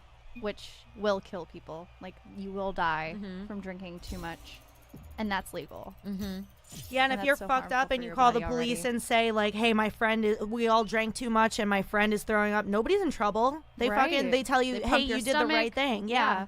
You thought really quickly. Good for you. Like, that's fucked up. That's crazy. It's like a different type of drug. Alcohol. It really is such weird poison. The liquid that we consume like that. And it makes just you let sick all the next I day. feel into your much blood. worse the day after a night of drinking than I Oh, do yeah. after taking 2 tabs of acid. Straight up. Absolutely Yeah. true. Like the next day after a couple drinks is way worse. Yeah. It's true. You really feel the harmful Like- effects on your body. Your head aches, your stomach hurts. You're like, Even while you're drunk, like you might be happy, but your body is like, you're like, Ugh. I gotta get I'm my body to this poisoned. next spot now. Like, yeah, You like can't move that well and Right? shit. Yeah. it really does. It just impairs your judgment. So it's like, okay, I don't really want to make like a good judgment call, so I'm gonna drink. So it's like you're loose, so you don't like think about things too much. It lets you shift the blame. Yeah, it does. That's And what it's it like, does. oh, I'm doing this only because I'm drunk. Yeah. It's like giving yourself a It's reason like to be yourself. sometimes you want to go out and dance, but you're like too shy to. So you're like, I'll have a few drinks, then I'll go out and dance. It like really like makes you like really does make you braver in a way. I guess also if you're single, there's people who are like, I can't get out and talk to people unless I'm drinking, which I get. But so you're not also, overthinking it. I don't know. I've always had that with weed. But also though. that's how rape starts. Yeah, I don't know. I feel like for pot smokers, you have a similar thing because like 9 out of the 10 friendships I have right now have started over smoking a joint with somebody and being like, "Oh, you smoke weed? I smoke weed. Let's go outside and smoke some weed." And then Yeah. within a couple months, like now we're friends. Totally. So the like losing alcohol wouldn't necessarily mean losing the social factor of like the impairment. You could find that in other things. Yeah. So if you fucking do drugs with somebody, you're friends for life unless something goes terribly wrong. Pretty much, you know. Exactly. I went to Exotica over the weekend. How was that? It was weird, man. It was weird. It It's a was porn convention. Weird. I forgot about that. I'm sorry. I don't know what sparked that in my mind. Why was it weird? So it's like it was like a giant space that was just filled with like like tables, like you go over and see the displays and whatever, and just like naked bitches. That's crazy. It was just all over the place. It was fucking Are wild. they butt naked? Not butt naked, but like there were like bikini tops that were just like nipple coverage and stuff like that. There was one girl who had like nipple piercings that like it was like a cap that covered your nipple and then you Yeah. plug the piercing through. Lewis was gonna go, and he was like, "I have to go for work." And I was like, Your "I don't face really right now? believe that." Did he make it out there? No. I was like, hilarious. okay, I have to go to fucking some big dick convention too for broad topics. Can we do that? Yes, now we can. Please do that. That's Just where we're because at. of his desire. He Yeah. didn't even go. He shouldn't have desired. Now we can. He shouldn't have misdesired. I didn't know they were having a penis convention. Oh my god, I gotta show you this Instagram of this couple I found that is me and Lewis. I was like, I've never sat and looked at someone's Instagram for over an hour and laughed at like multiple videos. Over an hour, like scrolling, clicking every video and being like, this one's good too. Like, how? Are they like they're putting it out as content, or is it They're just putting them, out as their content now. lives? You Okay. kind of can tell that it's definitely based off the truth. Okay. Because the acting's too good that it's based off like some real feelings, but they're putting on a show. Okay, that's That makes fine. sense. Yeah, Yeah. they do what me and Lewis do when we're like, I bet you want to fuck that hot guy next to us. We're like, it's from the heart, but we're fucking around. You know what I'm saying? But we're like, yeah, but I bet you really do, huh? Yeah, that's super healthy. Yeah, so you guys are very good at making everybody uncomfortable. Yeah. Basically, I found the Instagram version of that. That's awesome. Yeah. So I think that we should wrap up Sure thing. We could do that. because I gotta pee really bad. Oh, my bitch always gotta pee. I know. I'm gonna start draining this whore before we start episode. I Little did. baby bladder. Yeah, I She did. ate all those little mango gels. I had the mango gel. They fucked my day And the up. teriyaki sauce. And the teriyaki. Oh. teriyaki My sauce light was like black sauce. 80% Guys, of the liquid. That teriyaki sauce came and Kim just fucking opened up her throat for it. Oh my god, real quick, should we talk about stone science when We I should. deep throated the gravity bong? We should. I mean, We did. Brian, the producer from the back, you didn't hear him this time, but he just mouthed, "That was crazy." You didn't hear him this time. But I saw it. It was the same horny face he had 10 seconds ago. The way I deep-throated this bottle by accident. The way I deep-throated that bottle, dude. I mean, okay, so we did a gravity bong for Stone Science. First of all, the shoot was so much fun. I cannot wait for it to release and for everybody to see it. But yeah, we did a gravity bong episode, and I purchased a 2-liter bottle instead of a 1-liter bottle. Yeah, those big like Shasta RC Cola without ones. realizing that the bottle cap is really like the cap even is twice the bigger. size. It's much bigger. So when Kim leaned down to take the first hit of this gravity bong, I really saw a fucking the moment of truth in her eyes where she was like, she was so sincerely just like, I'm not sure what I should do. Should my lips go on the inside or the outside? The answer was the inside, and I did not choose the right answer. She chose wrong. It was really graphic. And I didn't realize till I already had my mouth over it. She really reluctantly and like timidly wrapped her lips around the outside of this thing. Like her first blowjob. I grabbed it like this. So But really looked up at everybody like, is this how you do it? Like, she's and making then I looked at camera in the eye, and I was like, on the rim. and I pushed down, and the smoke went in my mouth, and everyone's like, I heard my boyfriend be like, "What a whore!" like behind me. And then like the camera crew was shocked, and I didn't realize I was doing anything wrong until like I looked at everyone's faces. It was like watching your parents die. It was bad. That's what their faces look like. It was bad. I mean, it was like I was stunned. Wow. I got to see what Kim looks like when she's sucking dick. Well, that's our episode. You guys, thank you so much for listening. You guys, Emily, thank you for coming on the show and hanging out. Yeah, anytime. Do you want to throw out your guys. Instagram or anything? Yeah, you can follow me at Emily M. Smith.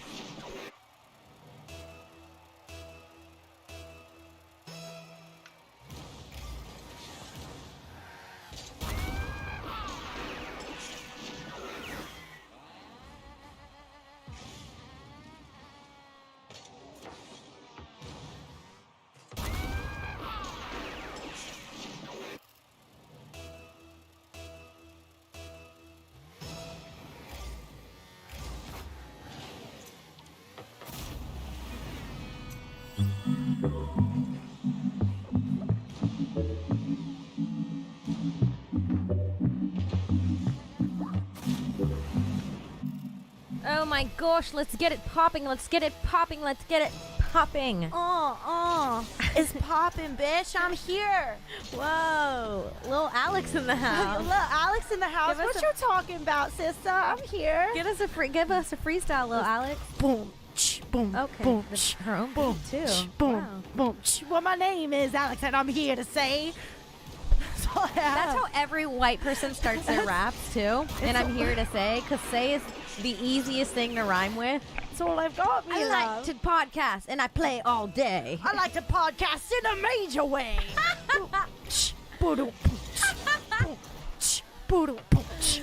You're insane. Kimberly, would you like to freestyle for me?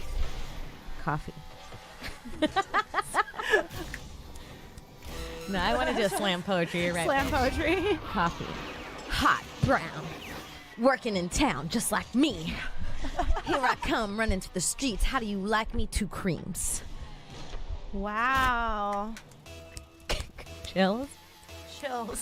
Fucking motherfucking chills up in here. What's up, you guys? I'm Kim Congdon. I'm Alex Scarlato. And this is another episode of Broad Topics. Woo, yeah. Well, I'm so excited coming in, dude. You know, I was on tour with Lewis. I've been on tour with him, doing a lot of spots, and because he's working on his hour for his special. Louis J. Gomez presents Louis J. Gomez, Of course. coming out soon. I'm really excited.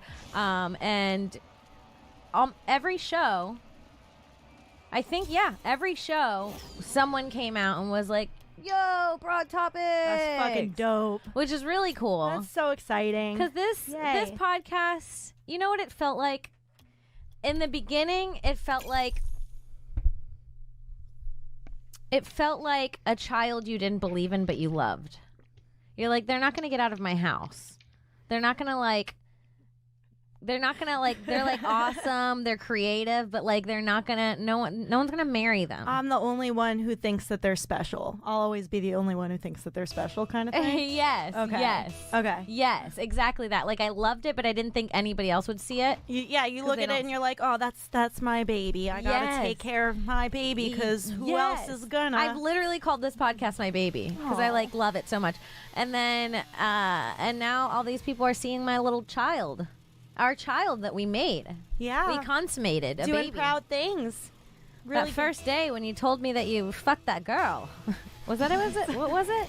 I humped her. We used to dry hump in our house. Wow. It was a game. What, 27 podcasts ago? Something like that. I mean, you know, I thought I'd whip out something interesting from my life for that first show. Yeah. Something I never told anyone until then. Thank God, 'cause that was fucking gold. I heard that's more common than you'd think. Kids humping? Kids humping. Yeah, Little kids. girls, they love humping. Yeah, they hump. You gotta hump something. Did I tell you a girl made out with me in kindergarten? No. Oh, yeah. You should have fucking revealed that when I told you about my humping days. Sometimes I forget. There's been a lot of weird shit. Yeah. So tell me. Childhood's Tell weird. me. Yeah. She was just nap time, and she was like, "Hey, let's play a game." I remember I was like so confused, and I was napping next to this boy I had a crush on, and I would just always put my mat next to him when we napped, so I could watch him sleep like a fucking creep. Love it. That's some creepy shit. Fuck that yeah. I was already doing in kindergarten. I was like, I'm gonna nap next to you. And then she woke us both up, and she was like, "Let's play house."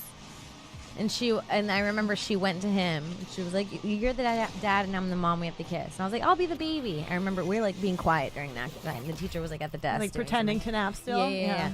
And then he was like, "I don't want to play." And she's like, "Okay, you're the dad, Janine." And I was like, "Fine." Like so quickly. And then she started making out with me. And then the teacher saw. And then she took away our marshmallows.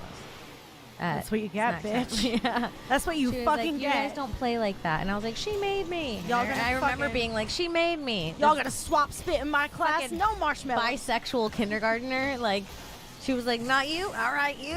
Like, this girl's down. I remember there being kissing issues in kindergarten. I remember this one Asian kid, Michael Zhang, used to really like to kiss the girls. Oh yeah, In kindergarten. yeah. This girl tracked me down. Yeah. She tricked me. Fucking lesbian rape. Yeah. Is she a lesbian now? I don't know. Be I don't really even remember interesting. her. I don't remember her name. Be really interesting. My friend growing up was lesbian, and she, like when she eventually came out, she was like, I mean, the signs were there since I was like 4. Like I was like grabbing girls' butts in the fucking playground. Like it was like a thing. I can't believe nobody was like, she's a little lesbian. People probably were. We had this family friend who had a son, and he was like a little brown kid. He was so flamboyantly gay.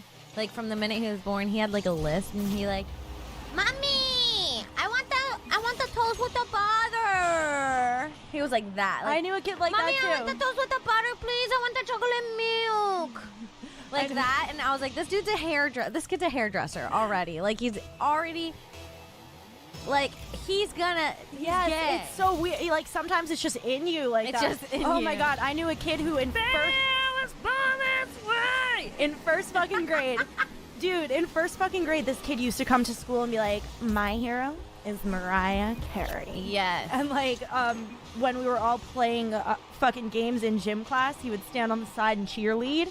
It was like a whole thing where everybody was like, "Listen, we don't know enough to even classify this yet, but Yeah. like, this is a very effeminate child." Well, it is what it is. That's an effeminate child, right The there. boy loves to cheerlead. The boy just loved Bobby. Oh yeah, that's crazy. Well, I think you said that what did you say that you brought up earlier that happened? That was funny.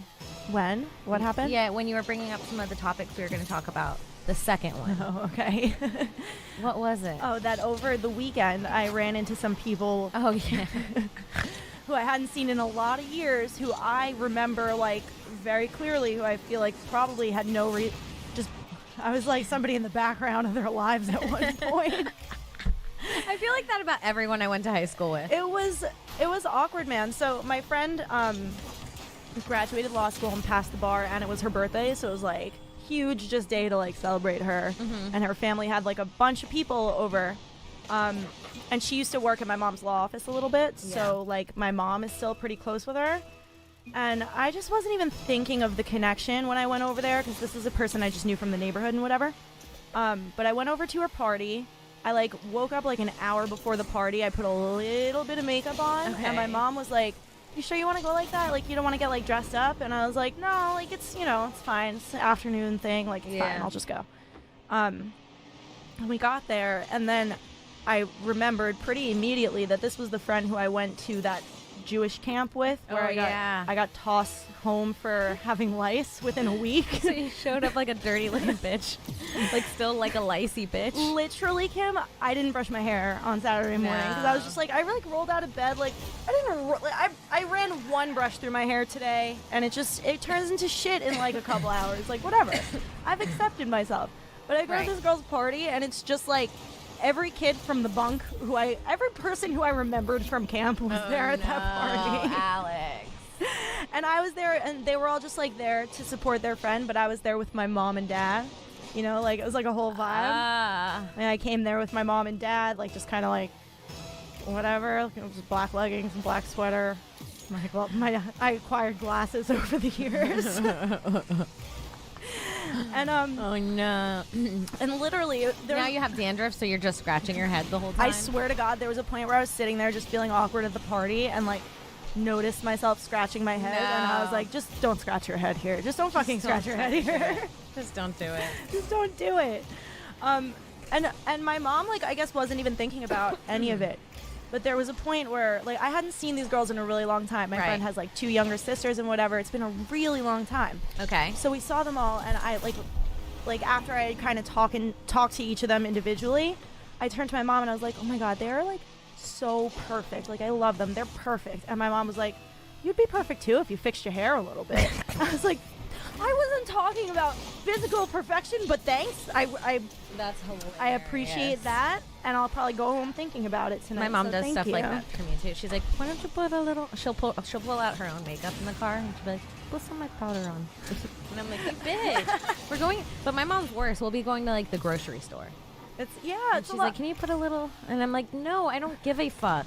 Yeah. I have a boyfriend. I'm in a different state. Right? I don't give a shit. My mom had to accept recently. She keeps asking me what I want for Christmas because, like, every year she wants to buy me, like, nice lady clothes. Like, she wants to buy me, like, clothes that you go to, like, a 9-to-5 job in to impress your boss and you look, like, put together and beautiful. And I'm like, I love you, but I'm not going to get any use out of this stuff in my life. Like, yeah. So her coming to terms with, like, she asked me what I wanted for Christmas this year, and I was like, you can't really go wrong with like merch, like anything with Rick and Morty on it, I'll be happy. And she's like, oh, I don't want to. Oh man, that's exactly what you want to hear from your daughter who does mushrooms and gets fucked in her bedroom. She just wants Rick and Morty merch for Christmas. I know, I'm a failure. I don't know how they put up with me. That's so funny. But your mom loves you so much. She's so supportive. I know. And then I was telling my mom on the way home, I was like, that was kind of embarrassing. I was just like, there's like a lot of people from that camp there, and she was like, oh yeah, but don't you remember we went to Florida after? I was like, yeah, that's true, you're the best. Like, she's so sweet. Yeah. But those kids thought you were still Lacey, huh?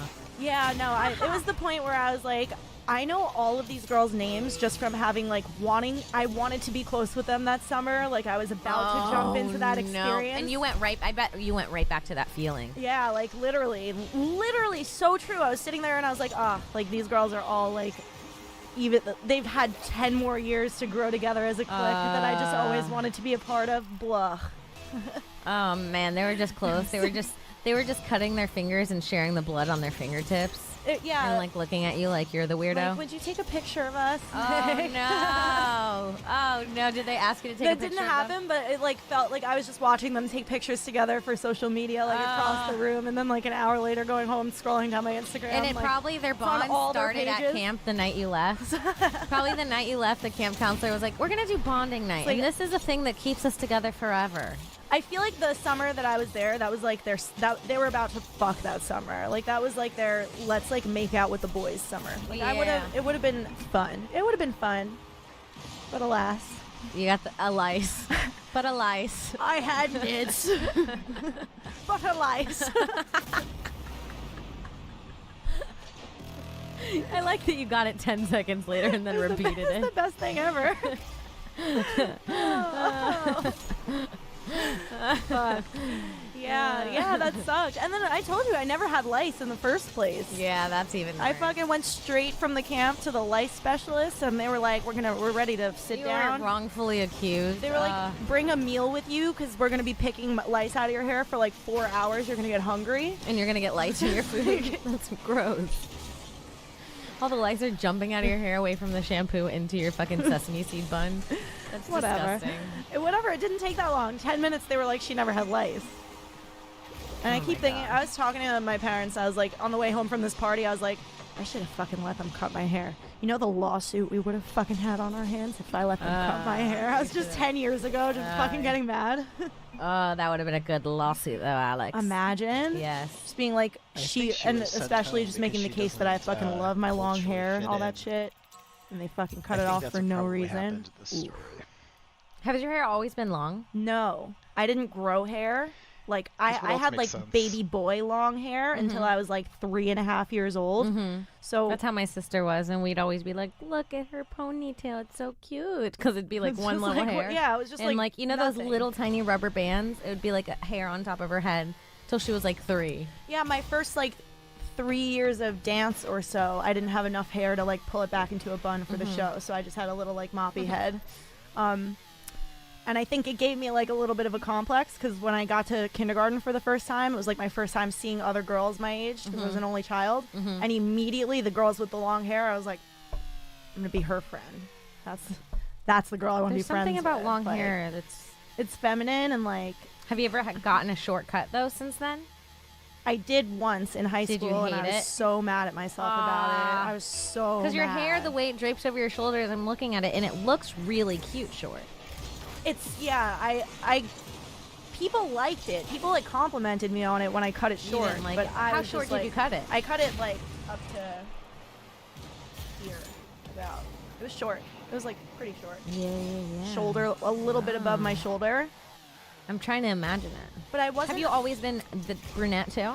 I was brunette. Yeah, at the No, time you I were was. blonde, though. At one point, but my hair was long again when I was blonde. When I cut my hair, I was brunette, but I wasn't quite as fucking rail skinny as I am now. I might like my hair short while I'm like really skinny like this, but once I gain like 5-10 pounds and it starts to show in my face a little bit, then I'm like, I want hair to. Yeah, short hair looks good on really skinny girls. Yeah, That's interesting.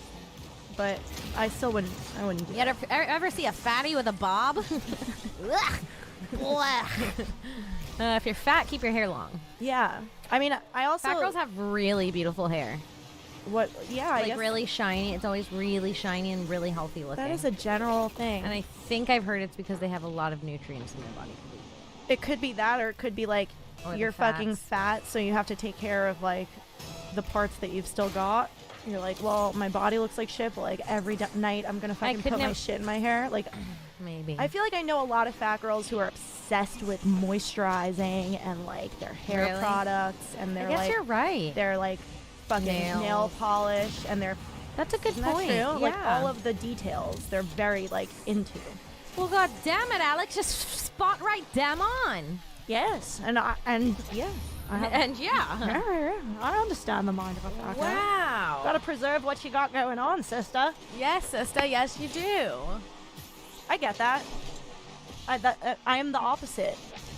I'm thin, and by proxy, I'm like, well, You're like, I won't brush Oh, I before don't- this party, before I see all the people I want to be friends with and impress. brush my hair before my podcast.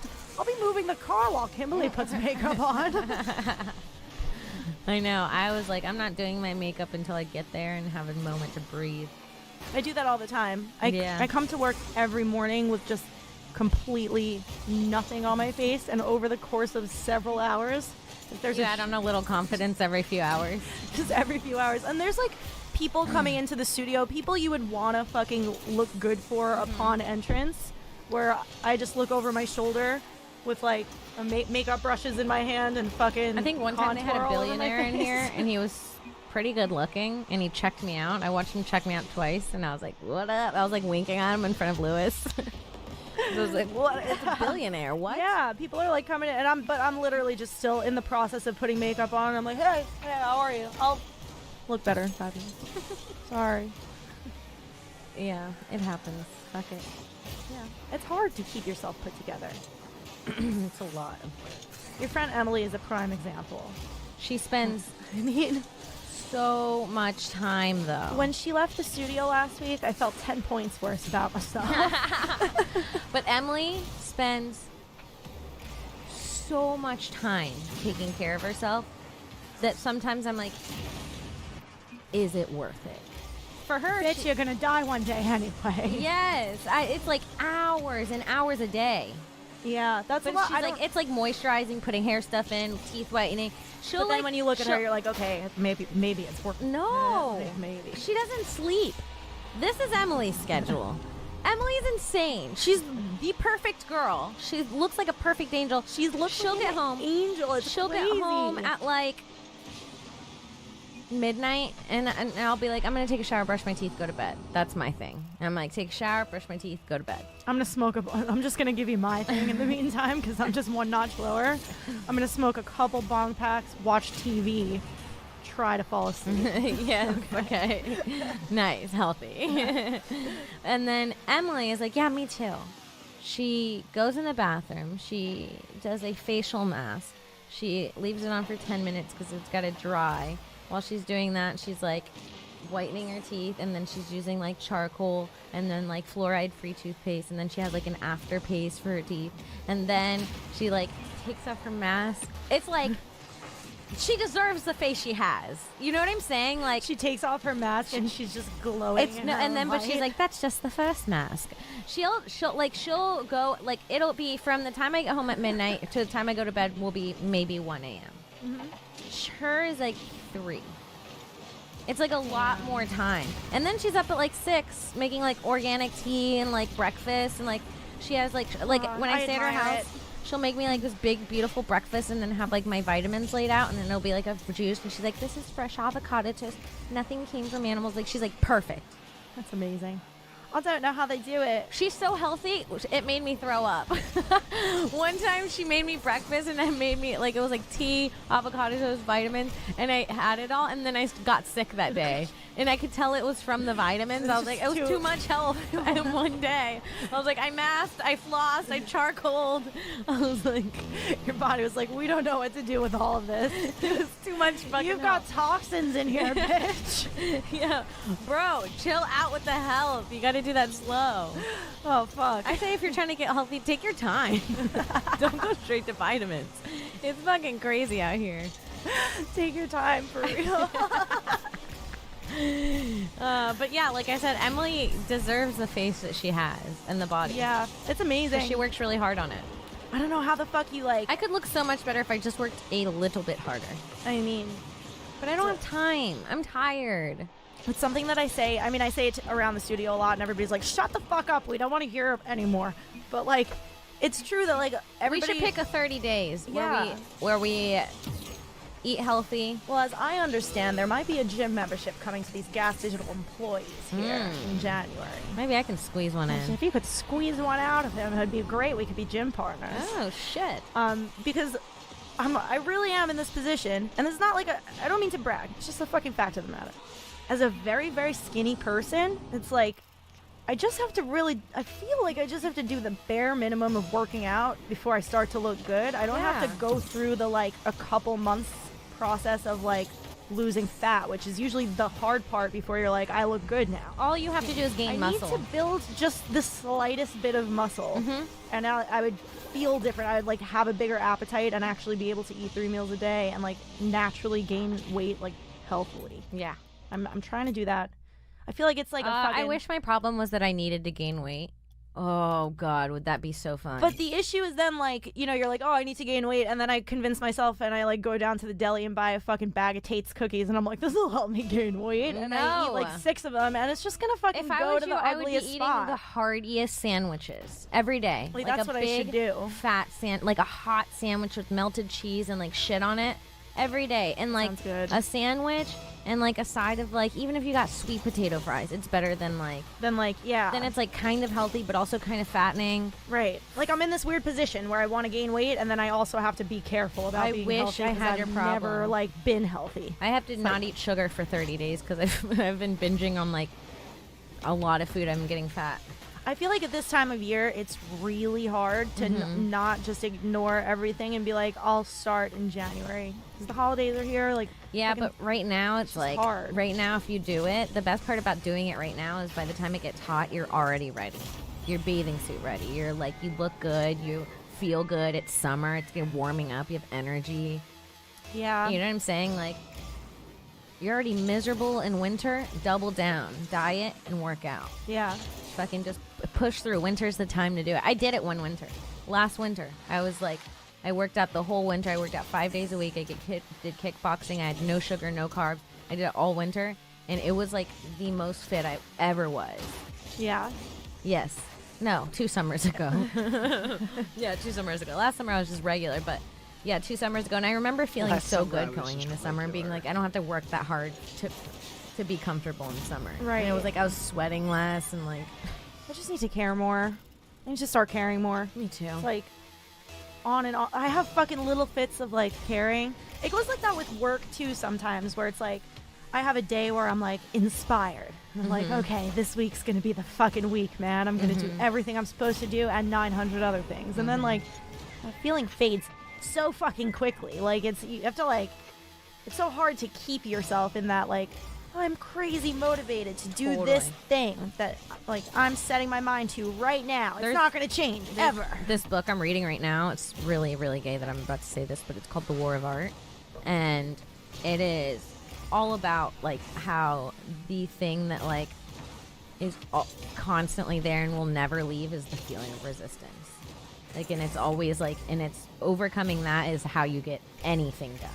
Like anything in the true. world. And the only thing that ever weighs you down is resistance. Something going, being like, I just don't want to do it right now. And that feeling is so strong. And that, if your will can be stronger than just that, every time you feel it, if you go, no, I'm just going to do it because I said I was going to. And that's that. You could literally do almost anything. Yeah. Sometimes it's hard. It is It's like- hard. Yeah. But it's just but you doing you it. also Like, it's get just- yourself into the wave of it. Like once you start, it becomes a lot fucking easier to continue, Yeah. and then like the second you stop, it becomes a lot fucking harder to start again. Yeah. You know, Totally. like you have to keep yourself on a trajectory. Like there's a momentum with it. Do kind you of. remember when we didn't have to worry about this stuff? Wasn't that a good time in your life when it was like I didn't worry about what I ate, when I was going to eat? My food was scheduled for me at one point. Like, Yeah. But you could say that about anything, you know? It's just like as your life changes and as the more options are in front of you, like basically you're giving up like a scheduled thing for the freedom of getting to choose whatever you want, Yeah. which is like way more valuable. totally. So it's like having the discipline in the world where you could have absolutely anything that you want is like the goal, I guess. Yeah, that's true. Like otherwise, like that's the goal is to be able to do whatever you want, to have the money to do whatever you want, to have the freedom to do whatever you want, and then that's where all of the fucking doubt and second guessing come in, because you're like, well, now what the Yeah. fuck do I actually do with it? Oh, I can't wait. That's not my issue. What am I going to do with all my money and freedom? Not the thing I'm worried about. Wang Tao, your personal massager, can I pass? Well, let me tell you. First, I have an Asian in the corner. Have I said this? Oh fuck. My tiles will move. That was crazy. Yeah, they slide around like Tetris somehow. Yeah. I never understood that part, but it's all right. No, like a tile puzzle. Right. I can't believe you Isn't never it understood that. inconvenient, Kim? It's not convenient to get around your floor on a tile puzzle. Yes, it is. You don't know what I'm talking about. How's it going to take you to exactly where you're trying to go in the room? I'm showing you a damn tile puzzle. These. You see what I'm talking about? So the one I'm standing on constantly moves. Why are you laughing? Fucked up. It's fucked up. Something wrong with you.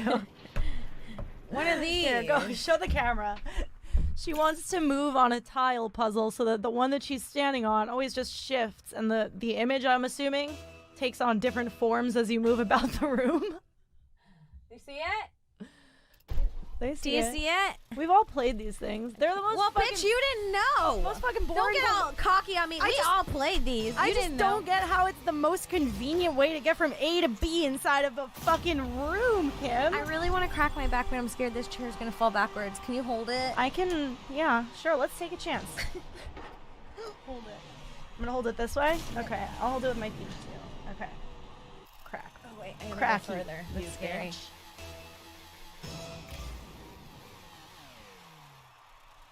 I feel like it's going to I'm just staying so silent so we can Okay. hear the crack. No, but- I mean, it didn't work. Can I crack my neck? I hope it works. Right? Did you hear it in the mic? Yeah, they can hear it in outer space. So much cracking. That was me. That's what everyone. mine sound. Do you do that in the middle of the night? Oh my god! Right before I go to bed, I do this like I wake up and do it in the middle of the night. I do You like don't? an exorcism move before bed. It's like She throws up pea soup. like Fucking weirdo. I lay down on my back and I just like push the center of my body up with my hands behind me, and I'm just like. And she my goes, whole.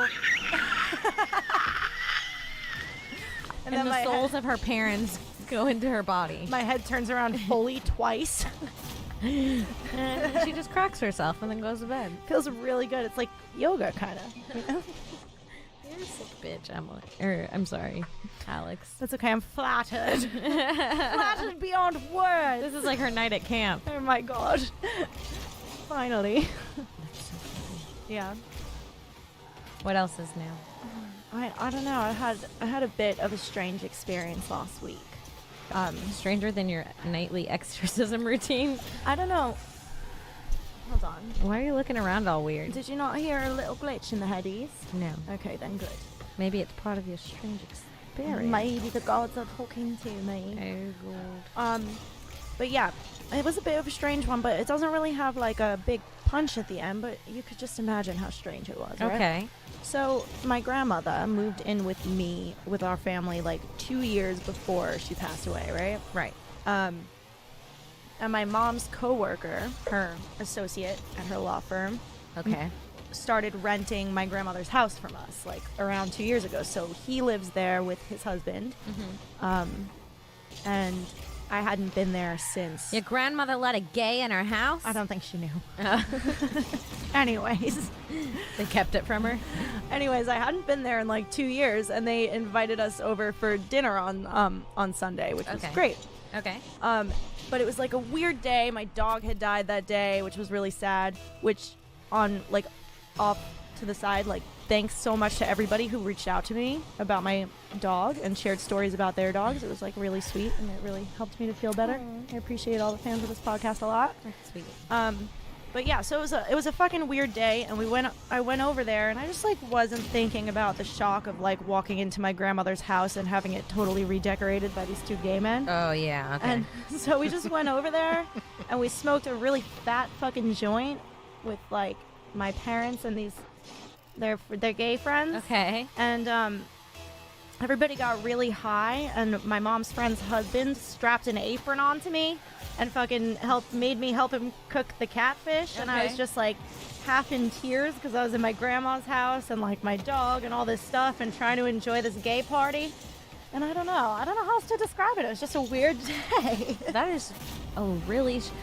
The whole story, I almost forgot it was your There's a grandma's lot house because it going was on so in that interesting. story. Like you in an apron making catfish is just its Yeah. own story. Right? But also in my grandma's house where I have all these memories of being there with my grandma and grandpa as kids, but now it's just been like gayified and catfished Now out. it smells like anus. No, it was a lovely evening. I had a I know, beautiful it sounds time. actually really fun. But it was so just mentally, like, it was a mental, like, am I tripping right now? What the fuck's happening? Oh, It was man. really weird. That's weird. Isn't it weird? Like, I told you, it has no, like, ending to the story. Nothing crazy happened. It was just a fucking weird thing to process. And then go home that night and be like, well, grandma's house is doing well. Yeah, that is strange. It looks It was great. probably more weird for your mom. Yeah, I mean, I think it was just weird for Did everyone. she grow up there? She lived there with them for, like, in some of her adulthood. Oh, okay, I see. There's still, like, a long history there. Yeah, that's crazy. We were all just sitting at the dining room table, but it was not our house anymore. It's just weird. Your grandma still haunts them, just not your family. It's like fucked up. She's here somewhere. Oh, what was your grandma's name? Teresa. Oh, Teresa. The gay guys are like, oh, Teresa, honey, would you like another brandy? Have some more catfish. Yeah, have some more catfish and another brandy. Yeah, it was weird, but yeah, I've come into a weird time in my life. I feel like I've had a couple occurrences these last couple weeks that were just like Any ghosts? mind fucks. No, but the other day my mom came upstairs. Now I'm living upstairs in my house by myself for the first time. My parents sleep downstairs. And my mom's like, you feel any spirits in the house, hon? And I was like, no, actually, it feels like pretty fucking clear. It feels great. And she was like, oh, all right. And I was like, now you can tell me. You have to tell me. And she was like, I do. I don't know. In the hallway. And I was like, okay, cool. I'll be She was, scared. Like, specifically behind you. I'll just move on. Big being red scared. eyes. Sort of looks like a demon. Yeah. You have a demon on your back. It's okay. Want a sandwich? Yeah, no. Whoa, she feels spirits in the hallway. She feels spirits in the hallway, but I have like had the feeling of having shit in the house before and being like, I'm scared for no reason. It feels like something's here, and I don't have that right now. I get that sometimes in my apartment. I hate that because you're like nothing. I never Am got I it in putting my it here? old apartment, in my first apartment in New York, but I get it in the one I live with Lewis in sometimes. Well, also James lives there, which is like a thing because like kids could scare you because kids get Yeah, scared but and I then was they could scare scared you. even, like, I don't know. I need to cleanse it. Yeah, fucking I need white to get some. sage that I shit. need to. I need to sage that shit. Smudge that motherfucking shit. Yeah, I need to smudge that shit. The other day on the way home, this is a total aside, but Brian really likes it when I do fucking our proper British lady accent, but I say like really horrible ghetto things. That's why I fucked your bitch, you fat motherfucker. I'll tell you again. Saying come and fuck with me in these parts. Oh, I guess It's it is really funny to fun. have like an inappropriate, like, how do British Mismatch. women even ask to be fucked properly? Like, could you jizz in my cunt? Come down on me pussy now. Come down on me, pussy. Right. What? I like the way Right, big right, cock Roger. feels in me pussy. I'm just throbbing with glee. Throbbing. Absolutely throbbing. Ah, Yeah, gross. stick your tea in my Cheerio. I like your wanky bits of me Cheerio. Let me have you a wank, partner. I don't even know what British people say anymore. Ah, that's a marvelous cock. Lovely doodad you have there. Lovely peenie. I like your do dangle, I do. I like your muffin. Put your woggly bits up in me muffin. Now that is spotted dick. Lick up me crumbs, why don't ya? Lick up me crumbs. Slap me up. Slap me up, please. Slap me up. That sounds like someone, like a barista, like a perverted barista. Slap me up. Slap time. Slap time. Oh, fuck. Fuck. Shit. You son of a gun, you. You son of my ass. You piece of throbbing cockhole.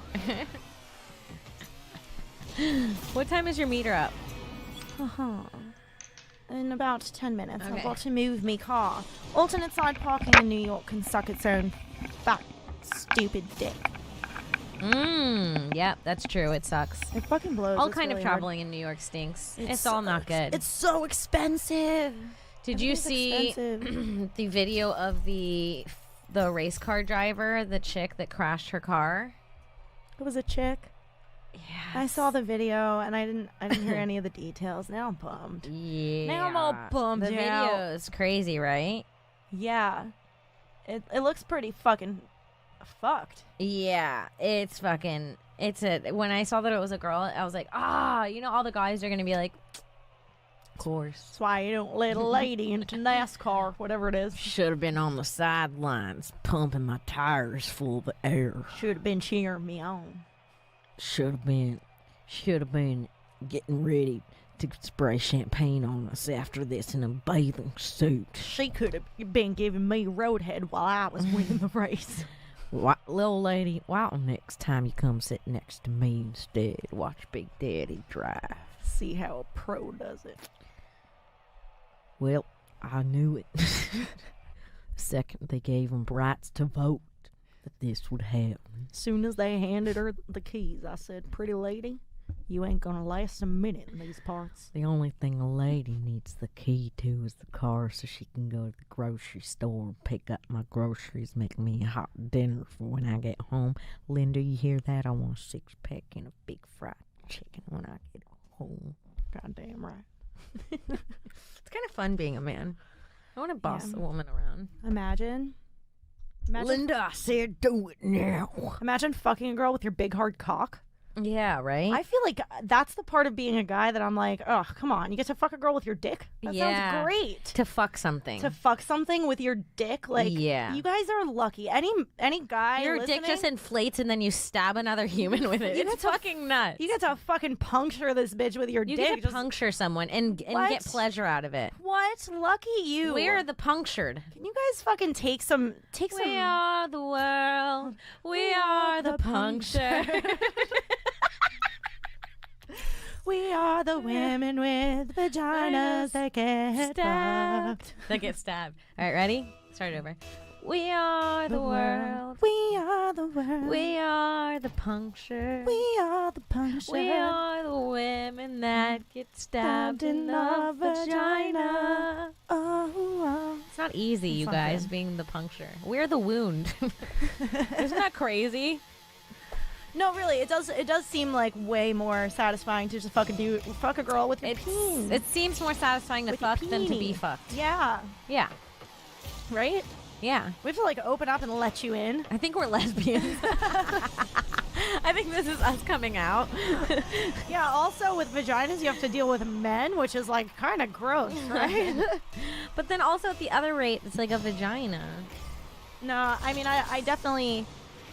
I would prefer to fuck a vagina with my penis than to lick a vagina. I think all men could agree with me. Yes. So we're not gay, we're trans. Yeah, we're not gay. Shut up, everyone. All I want is a big cock to fuck a girl with. Why does that make me gay all of a sudden? I don't know. All I want is a big cock to fuck a chick. I'm not gay. Well, do the balls come with the cock? I guess I'll take them. I want to jingle some titties while I have a hard rock cock. That part sounds nice. Yeah, boobs. Fucking boobs in your face while you got that cock When I fucking see my raging. own boobs in Lewis's face while I'm fucking him, I'm like, this is nice for him. I don't have that luxury. This is awkward. When Should I we watch change the porn, subject? when I watch porn, I specifically look for girls with my body type but big boobs. Really? Yes, because that's like I'm into like That's your watching fantasy. watching a girl who's like the better version of me, which would be like my body type. I like my body type, but with the boobs that'll like flop in a dude's face, and I'm real into that part. Would you ever get a boob job? Have we talked about this? I'm not sure if we have. I'm sure. I do think we have. I don't think I would get a boob job just because. I don't know. I'm not against it, but just changing my body so drastically, I think, would just be hard on me. Like, hard on me mentally, like to just wake up tomorrow with huge boobs. I don't know if I can handle it. That's what I'm saying. Oh my god. Holy shit. Be a That is different a big, person. and it's a whole different. Yeah, it's a whole Imagine different. what a bitch I'm gonna be next week with fucking boobs. Titties. Like We should crowd one time I on Periscope I put balloons in my bra and it looked like I had like F's. And I swear to God, if I get on Periscope, I mean on the best day, 2,000 people watching. Alex, it was like 30,000 people. It was like the fucking crazy. I just had these balloons and people kept going, "Are those real? Are those real?" And I'm like, "Is this life? Is this real?" Like, I what just the got fuck's 28,000 more people than I usually do. It was like fucking crazy. And then I popped them live. And then people realized that they so weren't my great. boobs. It was That's funny. so great. Yeah, that was really funny. Yeah, no, I love boobs because I don't have them. They're lovely. Yeah, they're good. Floppy titties. But anyways, men are lucky they get to fuck us and touch our titties. Yes, they are. They're really lucky. That's nice. It must be nice to have a peen. We want peens. Walking around all day with your peenie in your pants. We want peens. Hope you're proud of yourself. We want peens. We do. We want them now. We do. We do. But no, if yeah, I don't know. I'd miss my vagina, but I would relish a penis. And never getting a period, never getting cramps. You get to fucking impregnate ladies. Ooh, that must be fun. Yeah, you just I'm gonna spread my seed, motherfucker. You also don't have to be the better looking one in the relationship. It's true. Do you have to be as a woman though?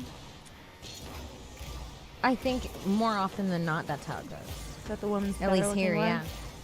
Do you guess not think so. so? Well, I mean, If you see a really good-looking guy with an ugly chick, everybody's always like, "What's going on here?" And then people are like, "What the fuck's happening? What'd she do?" what does her vagina do? Show us so we can try. One time, oh my god, this is so funny. The first time I did acid, it was with Sarah. It was on my birthday, and there was just random people there. There was like the shaman that was just there with his girlfriend. He was like a god. He was like an acid god. He was like looked like acid Tarzan. Should we go? So he looked like acid Tarzan, and he came out and he was like, "If you guys need help, I'll be over here. I'm in this tent." Like he was like one of those dudes. He was like, "Me and my girl are staying here." We never saw her, and we were like, "Okay, we'll go. Thank you." We kept asking him for unsolicited advice for like a while, and then the next morning, they're waking up. We're still awake. The sun's coming out, and he comes out as the sun's coming out, and he rolls out, and the sun's like glistening on his skin. His hair like long and it's glowing. And this fucking creature rolls out of the tent behind him. I mean, fucking. I mean, it was like, it was like something out of a movie. She didn't even walk out. She just like, she made that sound when she came out. It was like, Is it human? yeah, she was like smelly looking. She had like dirty clothes on. Her hair was all fucked up. She was a big, Sir, do you fat need bitch. help? yeah. And he was like stretching, and she was like kissing on his neck, and we were like on acid, probably way too close to them, probably like from here, like 10 feet, and we were like this. Like all silently, like roast out staring. 3 girls who haven't slept in 12 hours. Just Like, no way. That's hilarious. yeah. What did she look like? She looked like a really fucked up looking Sarah. It's really funny because then we kept calling her Other Tribe Sarah. Oh, I've heard about Other Tribe Sarah. I just didn't hear about how Yes. fucking ugly she was. Yeah. We didn't even know it was his girlfriend because she was following us when we were on acid. She was like, when we were like climbing up the rocks, we were like drinking water, and she'd come like, like a fucking thirsty hot dog, and be like, "Come on, some of that water." And we'd be like, "Yeah, don't put your mouth on it." We like were treating her like crap. Yeah, but you could just have it. Yeah, we just let her keep it. We were like, "Shoo!" I like threw a rock at her, and she was like, "Arr!" and like ran back into the tent. I didn't realize they were together. She was, whew, her mouth was all like had crusty shit on the side of it. I love that he's like, I'll just be in here with my woman, my lady. He was like, "I'll be making love to my beautiful, perfect my wife." It was like a beautiful Shallow angel. Hal. Remember Shallow Hal? I loved Shallow Hal. It as was a kid. really good movie. It was my favorite as a kid. It was like one of the first inappropriate movies that my parents were like, sure, watch Yeah, it. Make yeah. fun of fat girls, I don't care. Yeah, it was good. Great movie. It's like, isn't life better when your chick's hot? All right. Well, it's not getting better than that. No, that's amazing. Shout out Other Tribe Sarah. Shout out to Other Tribe Sarah. Thank you, sister, for holding it down for all of us ugly bitches. I'm ugly too, and I don't have makeup on. I'm not good. So I be rolling out of those tents sometimes. People are like, "What is she doing?" We've all been there. We've all been Other Tribe Sarah. Sometimes you feel like another Tribe Sarah, and sometimes you feel like an Emily. And that's just the lesson for today. That is a fucking true lesson. Dude, I alternate every 25 minutes. Every 25 minutes, I feel like Swear one of to the God. two. You got to catch me in the right mood. You know what, right now? I'm really Sometimes I'll spit in your face. Sometimes I'll be the spit. Right now, I'm sort of Other Tribe Sarah, if I have to be real with myself. I really wanted to have the other answer, but it's not happening. My hands are all sweaty. I feel like I've just crawled out of a swamp. It's Other Tribe Sarah for now. All right, guys. Thank you so much for listening to this episode of Broad Topics. You know, if you love the podcast, sworn I got subscribe, out rate, this way. review, share it. Give Well, us a high good enough. review. Give us 5 stars. We love That it. was It helps close. us so much. And just, you know, either tell a friend about it or laugh really loud, obnoxiously in front of a friend while you're listening to the podcast. And they say, "What?" Just be like, "Nothing. You. It's Yeah. too much Don't for tell you." them for Be a like, little bit. Yeah, be like coy about it. Be like, "Nothing. It's too funny." And You they'll wouldn't be like, get "What?" it. And be like, "Nothing." All right, subscribe to this podcast and then do that like that. That sounds like a really good plan. Also, guys, if you listen on iTunes every week and don't know that you could actually also catch our video versions on YouTube, you got to go check out our YouTube channel and subscribe. And leave comments and like our videos and help us grow that channel a little bit. Fuck yeah. Yeah. Follow me on Twitter at Kimberly Congdon, at Kim Congdon on Instagram. Follow me at I am Alex Scar on Instagram and Twitter. Follow my shows at Gas Digital, Irish Goodbye Podcast, Lisa Ann Experience, In Godfrey We Trust, and High Society Radio. When does this come out? This comes out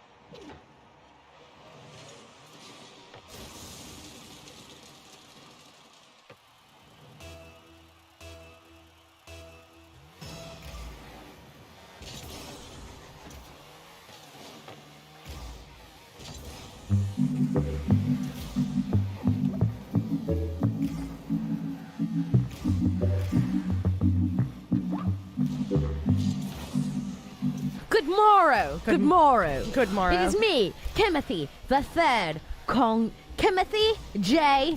Congdon the Third. Very nice to see you on this fine day, Timothy J. How are you? I'm good. How are you? I'm well. Yeah, guys. Hey, what's up? I'm Kim Congdon. This is my co-host, Alex Scarlato. and this is another episode of Broad Topics. Fuck yeah, motherfuckers. Fuck yeah, motherfuckers. Yeah. I'm excited about this one. Me too. Mostly because we took a little bit of mushrooms. We did. I feel like Do we do this too often? it's a lot of our episodes. It's a lot of our episodes where we're like, well, we might be on just a little bit of mushrooms. We're like, not gonna lie. Yesterday we were tripping. Somewhere near a microdose and a regular dose. I don't know. I think we're probably, yeah, we're right. Maybe right at a mic. It's like right at the edge where it becomes fun. yeah, like at the, I did almost get lost in these tiles. it's a hefty little microdose. Yeah, we noticed that Listen to their the sound voices. That is panels that not we a have here in the microdose. studio, they look real good from about an inch away. Let me see. They look real good. We've discovered that over the last couple weeks here. Whoa. Yeah, it's like you can make them flow into the ocean, dog. They really do start moving if you look at them close. That's enough mushroom to make the, like, I'm looking at it. I'm not close enough. Honestly, I want to stand up and look. Come but look. Yeah, Come give join me me. a second. Because, like, if you look, you can see. They're Okay, staring at she's the wall, behind me folks. looking at them. I mean, if you could see Alex. I just realized how much I feel it. Yeah. Right? Oh my God. Yeah, it's all just like. I love textures. Oh my god. A good texture really gets your juices flowing, Kim. Nothing like a good texture to start your podcast off. Oh my gosh. Crazy. Me and Alex, well, Alex, you're for sure going to do it. I am gonna do it. I have done it.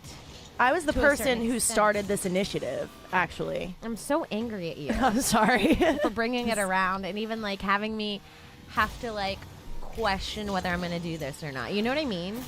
I mean, I feel like it's a personal choice, but like you should. Why not? What if it's a bad okay, we should tell people what we're talking Okay, about yeah, we first, should. 'cause Okay. This is weird. Okay. So a couple weeks ago, just very recently, actually, we have acquired enough DMT for about 100 people, honestly. Don't say nothing. Don't say anything. Don't tell on us. Yeah, and it's in, well, it does make me like a little bit concerned that it's in cartridge form. It almost looks like a smoked honey pen. We got to be real careful with our cartridges. I know. Yeah. I look at the cartridges now before I smoke them. Yeah, like, I very would. Carefully. I would too. You never know. I mean, you just don't want that to happen. You don't want it. You don't want to leave Earth without knowing you're gonna leave.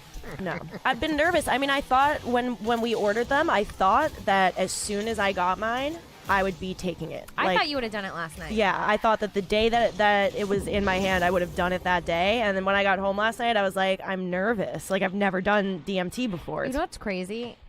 DMT scares me so much that when I talk about it, it hurts my stomach. It makes me need to shit. You're like, thinking about it makes you like nervous. It scares the shit out of me. But you've done Literally. it before, and you Yeah. didn't hate it. You No, were but intrigued. It's a lot. Yeah, Yeah, it's intense. I did read up on it makes, last like, night. My stomach. It makes my stomach hurt. Like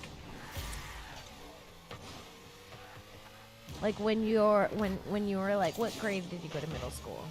Like 6th grade. Okay, when like your first day of 6th grade when you're on the bus on the way to your first day of middle school. It makes me feel like that. Like, oh, I'm excited and I know it's gonna be fun, but I don't want to go. Like I want to get there right now, and I also want to have never left my bed this morning. Yes. Yeah. I'm really excited. It's making my stomach really upset talking about it. They say that it really makes you lose reality. Like you have to let go completely and step into another place if you're able to like break through. And I'm so intrigued by that. Like I want to see what's there. Yeah. You know? Yeah. I don't know. I'm excited to see what you all experience. Yeah. I have a feeling. I don't know. I have a feeling that the first try is not gonna get me all the way there because I think that's what happened to me. I just had like some crazy visuals.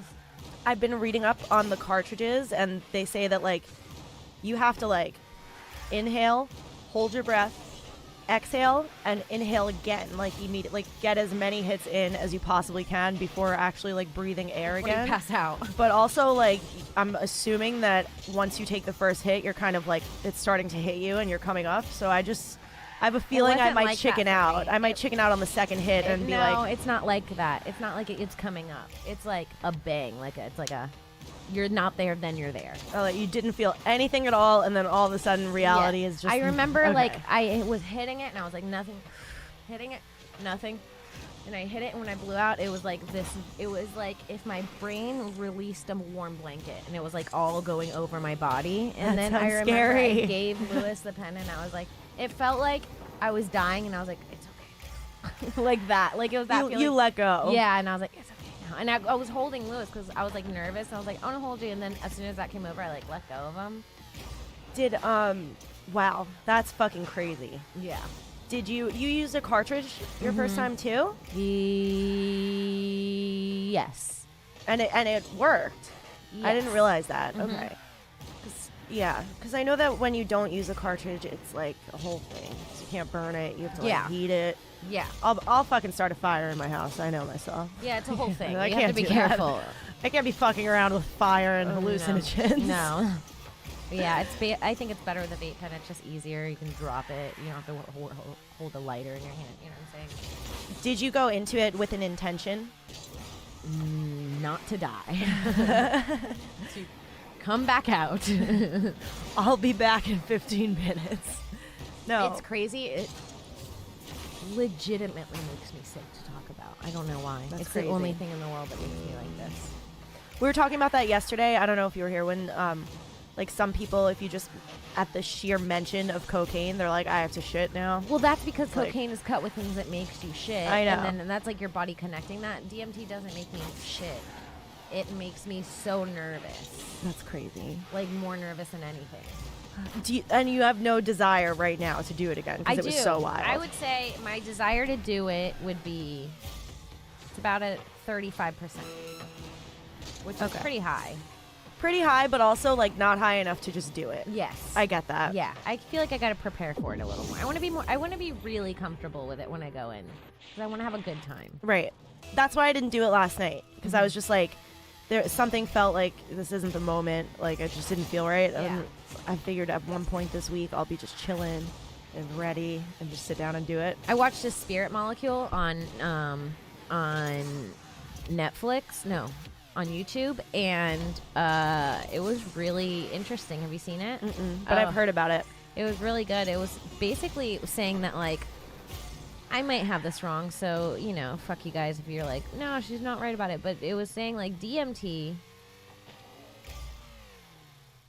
all the components of DMT that make DMT are inside the body of, like, every living thing.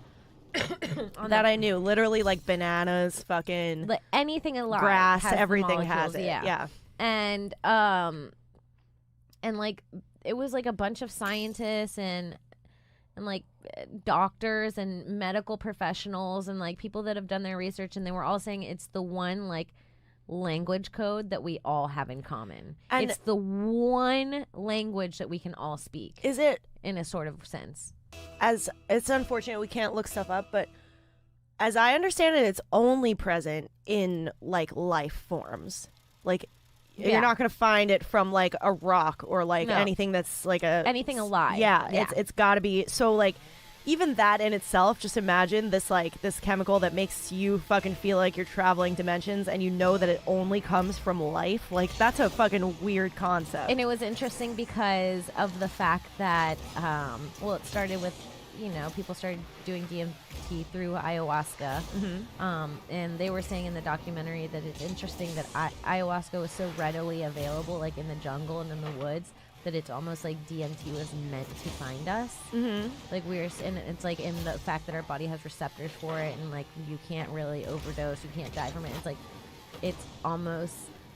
Oh, it was such a good quote in the book, or in the documentary. This guy was saying, like, in the future, people aren't going to be like, hey, what books have you read to open your mind? They're going to be like, what chemical did you take to expand your consciousness?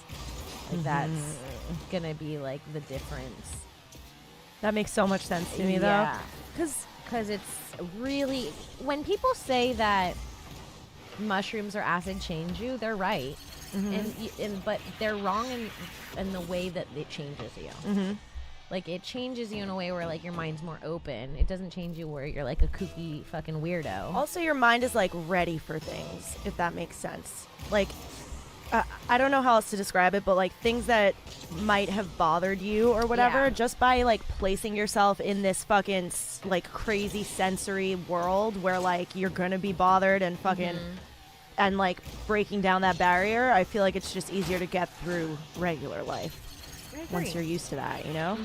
One of my favorite things is, like I feel like every time I've tripped on acid, mushrooms, anything, it's, like, a very, like, lengthy experience, obviously, like, 6 to 10 hours. And over that course of time, every time I'm like, it's crazy that they call this a trip, man. Because, like, by the time I get to the end of it, I'm like, I feel like it's been years since a few hours ago when I first had that fucking thought that just changed the entire trajectory of my night. Many and, like, thoughts go into your head in that. It's total overload. It's overload. But, like, I don't know, that feeling of just, like, being changed over the course of hours where you're like, I remember who I was when I took this stuff a few hours ago. Remember that girl? She was naive. And like, you know that you're different already. You could feel it. It's crazy. It's very, very, very spiritual. Kind of. And then even the next morning when the physical, like, effects are gone, you're like, well, I still know. Everything that I learned is still there. And, like, it's maybe not 100% there where it was last night, but I'm retaining like 70% of it, 80% of it, whatever it is. I think I heard Rogan on a podcast describe it perfectly as like when you trip and you try to tell people stories of when you were tripping, it feels like you're lying. Yeah. When you're talking out loud, it feels like you're making things up because it's all sort of like... It's too perfect. It worked out. It just happened too, like, exactly precise. Like, I find things to be really precise when I'm tripping. Well, I just find them like, to be like, you know, it feels like a thing like when you see something as a child and you know you saw it but no one believes you. You know what I'm talking about? And where you're like, I swear I saw this, and they're like, all right, you're lying. And you're like, right. Yeah, because it all pertains and you're like, to, am I? Yeah, to fucking thoughts in your head. Like, life gaslights you back right. into believing you didn't see that when you tripped. Right? Like the fucking, I mean, I've mentioned this, but the time that, like, it's forever going to be just one of the most crazy things ever in my life. That right before I tripped in my house alone for the first time, I was just like, everything will go okay if I don't see a big, huge, gross bug. Yeah. And then my mushroom, like literally the cup that I had crushed my mushrooms up in and eaten them out of and put it on the floor, that very cup trapped the biggest fucking bug I'd ever seen in my bedroom ever. What? It was just really trapped weird. there, unable to leave, and I was like, well, I'm okay with you now. You're not going anywhere. That's crazy. Crazy. But like the next day when I'm trying to tell somebody how amazing that is, they're like, yeah, there was a bug in your room. There's a bug in your room. Your shit's dirty. Like, yeah, yeah, that's so true. It's like, no, you don't understand. Like, I knew this was gonna happen, and the mushrooms knew it was gonna happen, and everything was okay. That's like when we almost got eaten by that cannibal in Central Park, and our mushrooms didn't kick in for 3 hours, which is bizarre until the second we got It's home. a That's just cannibal not now. scientific. It just doesn't make sense. And it doesn't. literally didn't kick in. We were on a podcast. We were waiting. And it's not like we were, like, super fucking anxious or something. Like, we weren't on, like, high alert, fight or flight, like, making sure that we didn't feel it. We were down to trip. I'd never been so down to trip. Yeah. I was like, where's the drugs? Where's the drugs It was like in a me? beautiful day. We had hours and hours to spare. And then it started getting closer to, like, not having hours to spare. And I was like, okay, well, I guess we should just go home. These mushrooms weren't good. And then the second we got home and sat on the couch, I remember I looked in your eyes and they like dilated, like so big. Like just in front of you, just like yeah. opened up. And I was yeah. like, and then I started feeling it, seeing your eyes, and I was like, "Do you feel it?" And you're like, "I think so." It was Weird. so weird. I love. I don't know. Like, by that was the comparison with something like mushrooms. alcohol, like whenever I take hallucinogens, I feel like they're taking care of me. You got drunk last night. I got drunk. Kim last spilled a drink on me last I night. did. And that is the start of a real friendship. I don't think you're real friends with someone until you drunkenly spill a drink on them. Can I tell you It what? was a whole, like, it was a. I didn't even go over the details really with you yet because I was on the board for Legion of Skanks, so I just like couldn't really move. I was like stuck in my spot.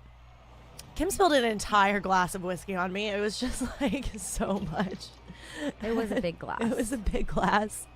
And I was like, oh my God, like, we had ice between us and whatever. And Kim's just swatting drink off the fucking bench like this. And I was like, I leaned into her. I took my headphones off. I was like, just go get a towel or something, okay? And she takes my jacket. And she Was it your jacket? my I thought it was my jacket. it was both of our jackets between Oh. us. She takes both of our jackets, sops up, and she goes, no, it's okay. It's okay Oh, now. no. Oh, I'm confused. It did not go like that in my head. Whoa. From my point of view, I was like, oh shit, Alex is being a boss, bitch. I was like, now I've disturbed her and spilled this shit all over. Everyone's looking at me in the audience. The fucking chat's making comments like, oh, Kim's spilling her drinks like Lewis.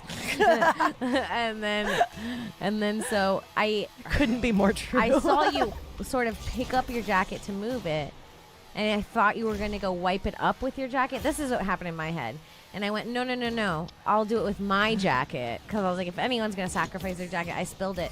So I thought that I grabbed my jacket and I was sacrificing, but I guess I just grabbed our jackets and started cleaning it up. And, but my favorite was I was like, just go get some napkins. And you were like, no, it's okay. Perfect. I got It's this. good. I got a better idea. Don't worry. That was so fucking funny. Oh, man. Yeah, I was drinking whiskey last night. Whiskey Jeez makes me Louise. sloppy. I mean, whiskey smells so strong. Like when you spilled, I was like, how is she putting that in her body? Yeah. Oh my God. It was a lot. I was hammered.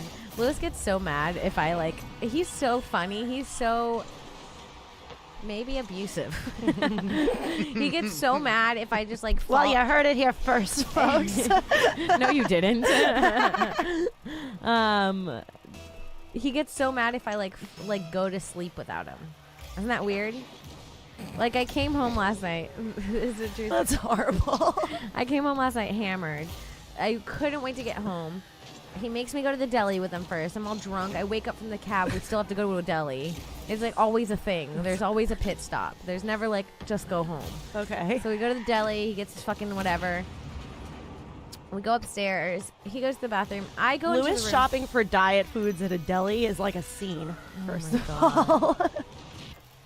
He grabs so much shit. Like, how are you going to eat all that? What? It's a lot.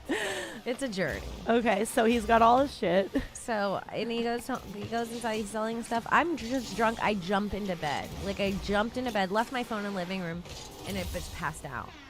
And, like, probably, like, 10 minutes later, Lewis opens the door, and he goes, really? You're just going to go to sleep? It's 1:30 in the morning. And I was like, yeah. And he's like, all right, good night. Like, that all upset. And he goes in the living room.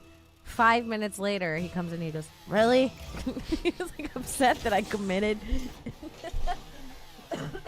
What did he want you to do? Sit up and watch him play Fortnite? Yeah, he just wants me to like be with him. Oh, that's kind of It's sweet. fucked up. I It's can kinda never. sweet. If he's awake, I have to be awake. Like in the morning, there's no like. It's unbelievably codependent, but it's very sweet. Okay, I'm sick of the shit. I'm sick of the shit. I'm sick of the shit. I'm sick of the shit. He's like, but the fact that he was like, really? Like he was shocked that I was drunkenly sleeping at 1:30 a.m. Like that's a fucking revelation. My favorite fucking thing that you guys do is when one person's ready to leave a spot and the other person just needs an extra minute, right? The person who's ready to go is like, let's go, babe. I'm ready. I'm waiting. That's mostly me. This literally applies to both of you. This fucking More me, I impression. think. And then fucking 5 minutes later, person number 2 is ready to go and just hops up and goes, what are we waiting for? Let's go. And I'm like, oh, whoa, every time. Well, here's another example of why he's annoying. We're at the studio yesterday, and he is ready to leave. He's like, we gotta go, babe. It's time to go. I've been waiting for him to leave for a while now, so he's not, because BYM got canceled. He's like, oh, we'll have time to hang out, make some food at home. I'm like, oh, cool, that'll be fun. Nothing to do with podcast or comedy. Like, we can hang out together and not have to do anything that's not comedy. And takes him forever to leave. He finally steps outside, and then Robbie, the ad guy that works here, comes out, and Robbie's like, hey, you got a couple minutes?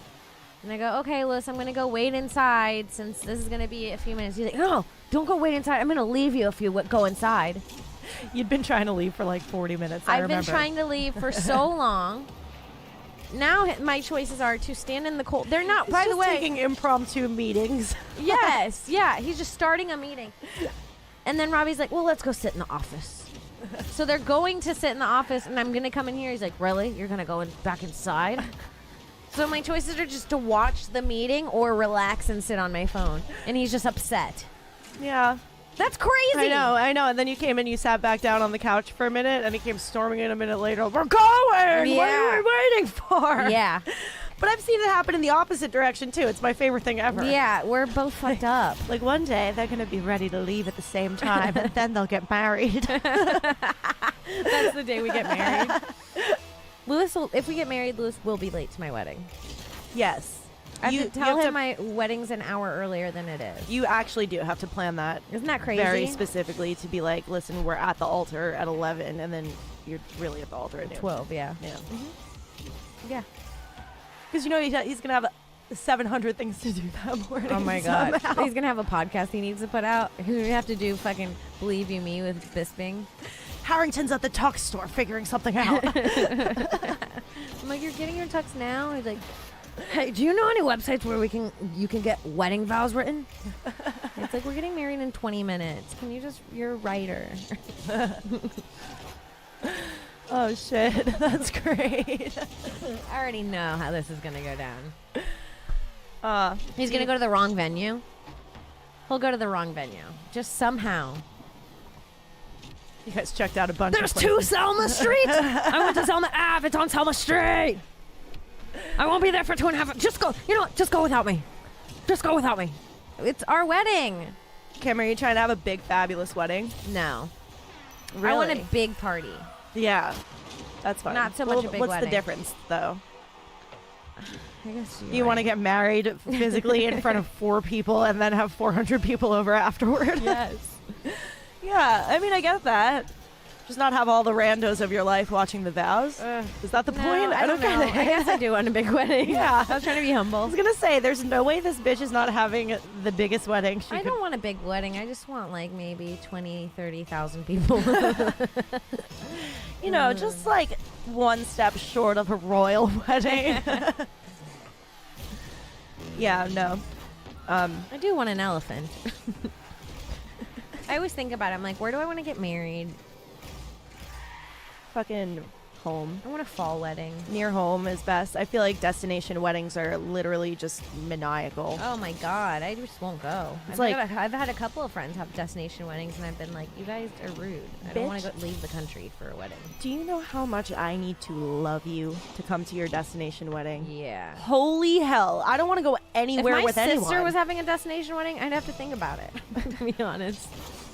I mean, they would be really fun. I could see it being really fun if you're having a super small wedding and like the bride and groom are part of the same group of friends. That's something. Yes. Those are like 2 needs. Like, Yes.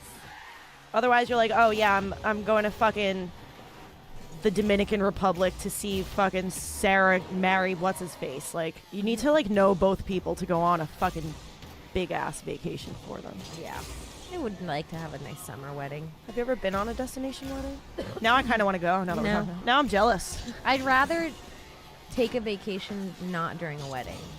You know what I'm saying? Like, if I'm leaving the country, I don't want it to be for your wedding. If I'm leaving the country, I'm going to take that time for myself. If I was super fucking rich, though, Make it longer. no, you have a destination wedding that you pay for your fucking. Oh, yeah. You pay for all your guests. Well, to that's go. ideal. Like, otherwise, I want to get married. go fuck yourself. Yeah. If you can't afford to bring everyone, don't invite anyone. Fuck you. Or at least pay for, like, the Flights. stay or flights. One of the two. That'd be great. I'll fucking put myself up for your wedding if you pay for a flight. Mm-hmm. Ooh, that sounds nice. Yeah. But then you're like, I don't know, traveling with people's hard. And people have their problems. People miss flights, and then you're like, "Oh God, my mother missed her flight, and someone's passport's not here." Also, oh my hosting God. the entire thing in a fucking unfamiliar area. Never mind. It's I like- don't want to get married anymore. too Sounds like much. a lot. Well, I've had that thought. I mean, over the years, like when I was little, I was like, yeah, I'm gonna have like a giant wedding when I'm older. Now I'm like, oh, that seems like a lot of effort. I want mushrooms at my wedding. Yes. Oh my God, psychedelics. Mm-hmm. Psychedelics at the wedding. At the reception. What? Not the wedding. I'll make the wedding less psychedelic-y. I don't want people fucking tripping out during my vows. Just crying. Everybody's Yeah. just crying the colors. They're all touching us. Oh my God. That would be fun. There should be more drug weddings. Yeah. People get fucking hammered. Yeah, people get fucked up at weddings and like sleep with the bride's mom and shit. I want to have, you know how like people come around with like hors d'oeuvres and stuff? I want to have somebody with a plate of joints Yes. that you just pass it out to everybody. A comedian in California just got married and they literally had servers with joints. That's fucking awesome. Yeah. And beautiful joints, like special Yeah. joints. Yeah, oh you know? yeah, like maybe gold paper. Yes. Gold paper joints. Or like something that goes like the fucking filter tip should say the bride and groom's bride name. and groom's names. Yeah. Fuck yeah. I also saw this really cool thing that someone did at their wedding where they put a GoPro onto a bottle of champagne, or 2 GoPros, and they just had the reception pass it around, and everybody that hit the thing, it was just a video of everyone Just celebrating. like taking a sip. That's yeah, but like in the background you see people and then like, woo! yeah, you'd see them passing it Yeah. to each other like on the dance floor and shit. That's fun. Yeah, I was like, that's a great idea. That's so much fun. Then imagine you fucking like I picture all these weddings. So many fucking marriages end in divorce. So many. And then you look back on I this feel like less now though. Is that crazy? is that true? I feel like people, this might be a crazy thought, but I feel like people stay together, like our generation stays together or will stay together more than the one before us. I think moving forward, that's likely true. I don't know. My mom does divorce, like she does family law. She does Oh, so divorces she for a would know, living. Yeah. So I feel very close to like my family. There's never been divorce in my family, but I'm like divorce is keeping us going. Like, Yeah. we have our house because of divorce, baby. Yeah, that's crazy.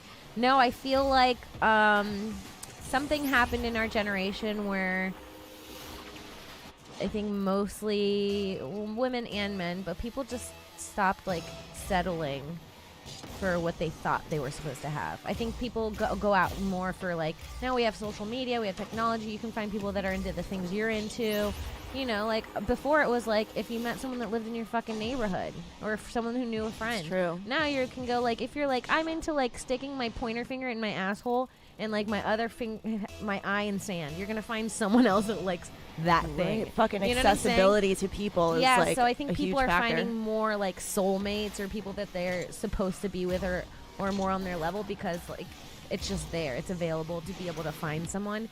And I think that with a lot of our parents being divorced, when I was younger, I remember it was 52% of parents were divorced. I think with seeing that, I think a lot of us grew up and were like, well, we're just going to find someone we actually like. 'Cause No, I know a yeah. lot of our parents, our moms are just with our dads because they had us. You know, shit like that. Totally. I agree with you. Yeah, the like things shift in the opposite direction. Having to Like- get married when you have had a child was a huge thing. People don't do that Yeah, now. that'll fuck people up. Now a lot if of people you are have- not meant to be with the parent of their child. Yeah. If you imagine like now, if it was like you like it was wrong not to be married with a child, like so many people that aren't supposed to be together would just be married miserable. Yeah, for sure. But I think there's a lot of different areas where like millennials or like our generation get a really like bad reputation where we're actually doing a lot better than the previous generation. Like relationships for sure, and I think that like the high level, like what you were saying, the high level of divorce in the past has led to like lower levels now. But like even when you look at shit like when we were younger, like environmental things started to be like more talked about and out in the open and stuff. And as a kid, I always had the mentality of like, well, how do you change that? It's just like something that's on it's like on a path, no and downslope. it's just going to continue. But like now 20 years later, I actually feel like our generation is kind of doing pretty good, and like we're the people who care. We care more than like our parents my did. friend posted on Facebook that the other day she was at a Starbucks and a mom grabbed a straw for her drink, and then her daughter, who's 9, she grabbed a straw for her daughter's drink, and her daughter was like, Mom, I don't use straws. She was like, my generation cares about the planet. Like right in her mom's face. And it's like it was like boom. I remember when Go Green started, like that term. It was like it had to have been when I was in like 9th grade, so 2003, 2002, maybe even before. No, it was before that. You weren't in 9th grade in 2002. There's just no way. 2004, 5 I was. Yeah. Okay. I'm saying it probably started in 2002, like before that. Right. Yeah, that's when I remember. It was like around when Al Gore was running for president, and his documentary about global warming came out. Like that's when people started to like notice and care. And I remember like Earth Day became a huge thing, and recycling. I don't know. When I see people just litter blatantly, I'm like, I feel like they're animals. I feel like people that just litter are just gross animals. If you're listening to this and you litter, like you just straight up litter, stop or don't ever speak to me. The environment. I don't like you. The area that you're in makes gross. such a huge difference, though. Because, like, when I'm in the city, it's so much easier to litter. Yeah. It's just so much fucking easier to litter. But like, it's not. When you It's like see when what's going on around you and you're like, okay, well, I could match this. Like, that's not me. usually I'm like it's so cluttered, I don't want to make it worse. Yeah, I mean, you're a good person. That's good. It makes me... even like, when I'm... what's one more fucking tissue gonna do on the street? See, I'm the Like, opposite. I see it, I'm like, this is... Ugh, I don't want to add to this. This is too much. I should start being I feel like that. walking into a room of yelling people and being like, this is overwhelming. I'm going to start yelling too. It's like, no, I'll just be quieter. But doesn't it make you feel better? I can match you. Fuck everyone. What are we talking about? What are we talking about? Littering? Ah! Oh, fuck. Yeah. I don't know. I don't know. Our generation's fucking dope. Yeah, I think it is too. People talking shit on us. We're fucking thriving and surviving with the economy we were given. We staying together. We fucking making shit work. We're staying together. We're making shit work. I'm proud of us. Me too. We're taking a lot of mushrooms. That's true. Maybe that's just us. We're I don't know. expanding our consciousness. Consciousness. Am I saying that right? Yeah, no. Consciousness? Definitely not. Consciousness. Yeah. There you go. And it's called a pineal gland. Pineal gland? That's what I always said. Okay. Pineal gland. Okay. Pineal gland. Pineal. Pineal.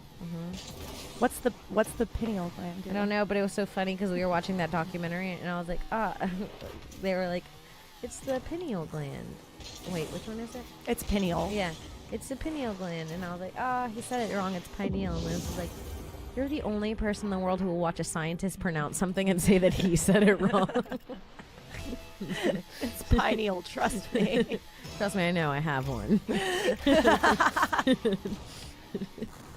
Don't mansplain my pineal to me. Don't talk to me about pineals. I'll show you This one. pineal grabs back. Oh, fuck. Whenever I think of those fucking, like, the circuits in your brain, like the pineal gland and shit, immediately fucking nervous one's gonna shut down. I don't know why. I can't think in those terms. That, like, there's one little tiny fucking square inch area of my brain that's keeping my heart beating all the time. It's just chilling right here. And like, that's if you think it. about mechanically how many times things go wrong in Right? the world, Like, something just stops, the fuse blows out. Exactly. Where I'm like, okay, well, I could just go to bed tonight and that whole thing could just shut off. I don't know. I was trying to explain this to someone earlier. If you didn't know, like, if you never did it, and it was only going to happen for one night, if you were like, if humans didn't sleep, and then someone was like, hey, we're going to start sleeping now. Like, people need to start sleeping now. It's going to be this thing at night. Like, how would you even explain That's scary. sleep to someone who... Just going to shut you down for a few hours. You'll be back. Don't worry. But it's so much more than that, too. It's not just you don't shut down. It's like you go to another world. It's almost like explaining DMT. It's like you're going to lay down. You're kind of have to... I read this somewhere where sleeping's the only thing where you have to pretend you're doing it before you actually do it. That's crazy. Yeah. Oh, just pretend you're asleep for a little while and then you'll be fall asleep. Yeah. So it's like, that's weird. You have to pretend to be dead and then you'll sort of go there.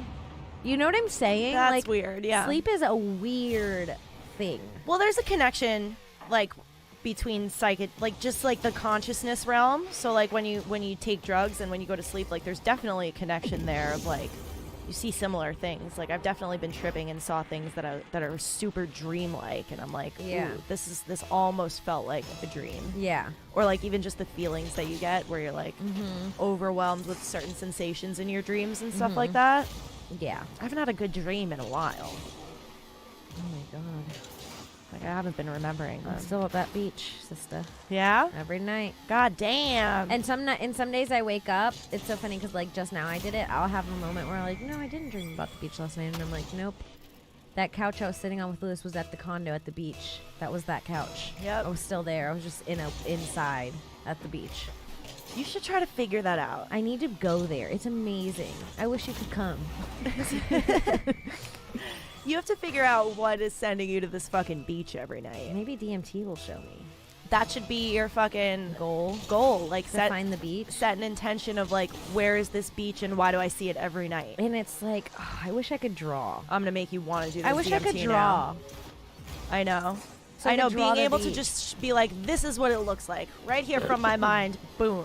Take Yeah. a look. I know. That's why I want to get better at drawing. Yeah. I feel like it's in Puerto Rico for some reason. That probably makes sense. Your ancestors are from Puerto Rico. It's true. I am from there. You've got a lot of bloodline It history feels there. like Puerto Rico to me.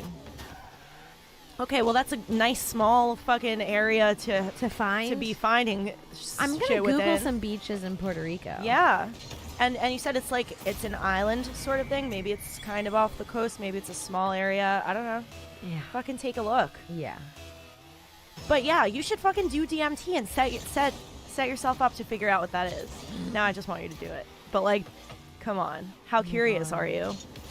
I'm pretty curious. It's something real. That's something real in your mind that's saying, Kim. It's every night for over. Now it's probably been 2 years because I've been saying a year and a half for way too long. Yeah, you take that shit for granted, but there's literally something in your subconscious saying, Kimberly, you are not gonna have another dream until you figure out what the fuck's up at this beach. That's true.